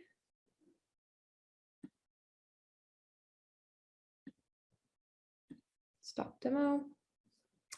Okay, so this will show me the demo that we just did, and you'll have some tracking on activity here. So I presented this just a minute ago for 1 minute, and I showed 5 screens. If you want to dig in further, you can see which screens I actually showed, and kind of keep track of which pieces of the product were showing the most. Are people using this new demo, etc.? How is it impacting deals, and more? So that's really a look at how DemoStack can help us as product marketers really build that product story that makes sense in the demo, and in doing so have a huge impact on revenue acceleration. So again, I think there's a huge opportunity here, and really want us to take more ownership of the demo as a whole as product marketers. So hope that was valuable for you guys, and happy to answer any questions. Feel free to reach out to me on LinkedIn. Would love to see if we can help you guys. Thanks so much. Vidico, how does it work? You tell Vidico, hey, I need a video. Let's say for product launch. Okay, hello, Kristen, and welcome. Thank you so much for that really thorough demo of DemoStack there. That was really interesting. We do have a question in the chat that I would love to pose to you. So how long does it typically take to onboard teams to be using the demo function effectively? Yeah, that's a great question. I would say right now it's just a couple of weeks from getting started. Really what that entails is getting your team up to speed on exactly how to use it, making sure they know how to record, how to make those edits effectively, and then be able to track the results. So it's really just kind of a bit of hand-holding at the beginning, and then you're kind of off to the races from there. Awesome. And yeah, I guess if people want to know more about DemoStack, the product, what the use cases are in more detail for their particular business case, then how can they best get in touch with you and the team? I would say, well, one, you could go to demostack.com and input your information there. But if you want to connect with me, I'm happy to chat about any of these questions, just marketer to marketer. So you can find me on LinkedIn. Awesome. That is super helpful. And yeah, thank you so much for popping on to join our questions. I'm just going to double check to see if there's any last minute questions in the chat, but I think that is a wrap for today. So Great. yeah, thank you very much for joining us, Kristen. And thanks everybody for tuning in to the Masters of Product Marketing Summit again. Really appreciate all your kind of time, thought, questions and effort. And please do join us as we go live again at 9 a.m. ET tomorrow. We will see you then. Perfect. Thanks.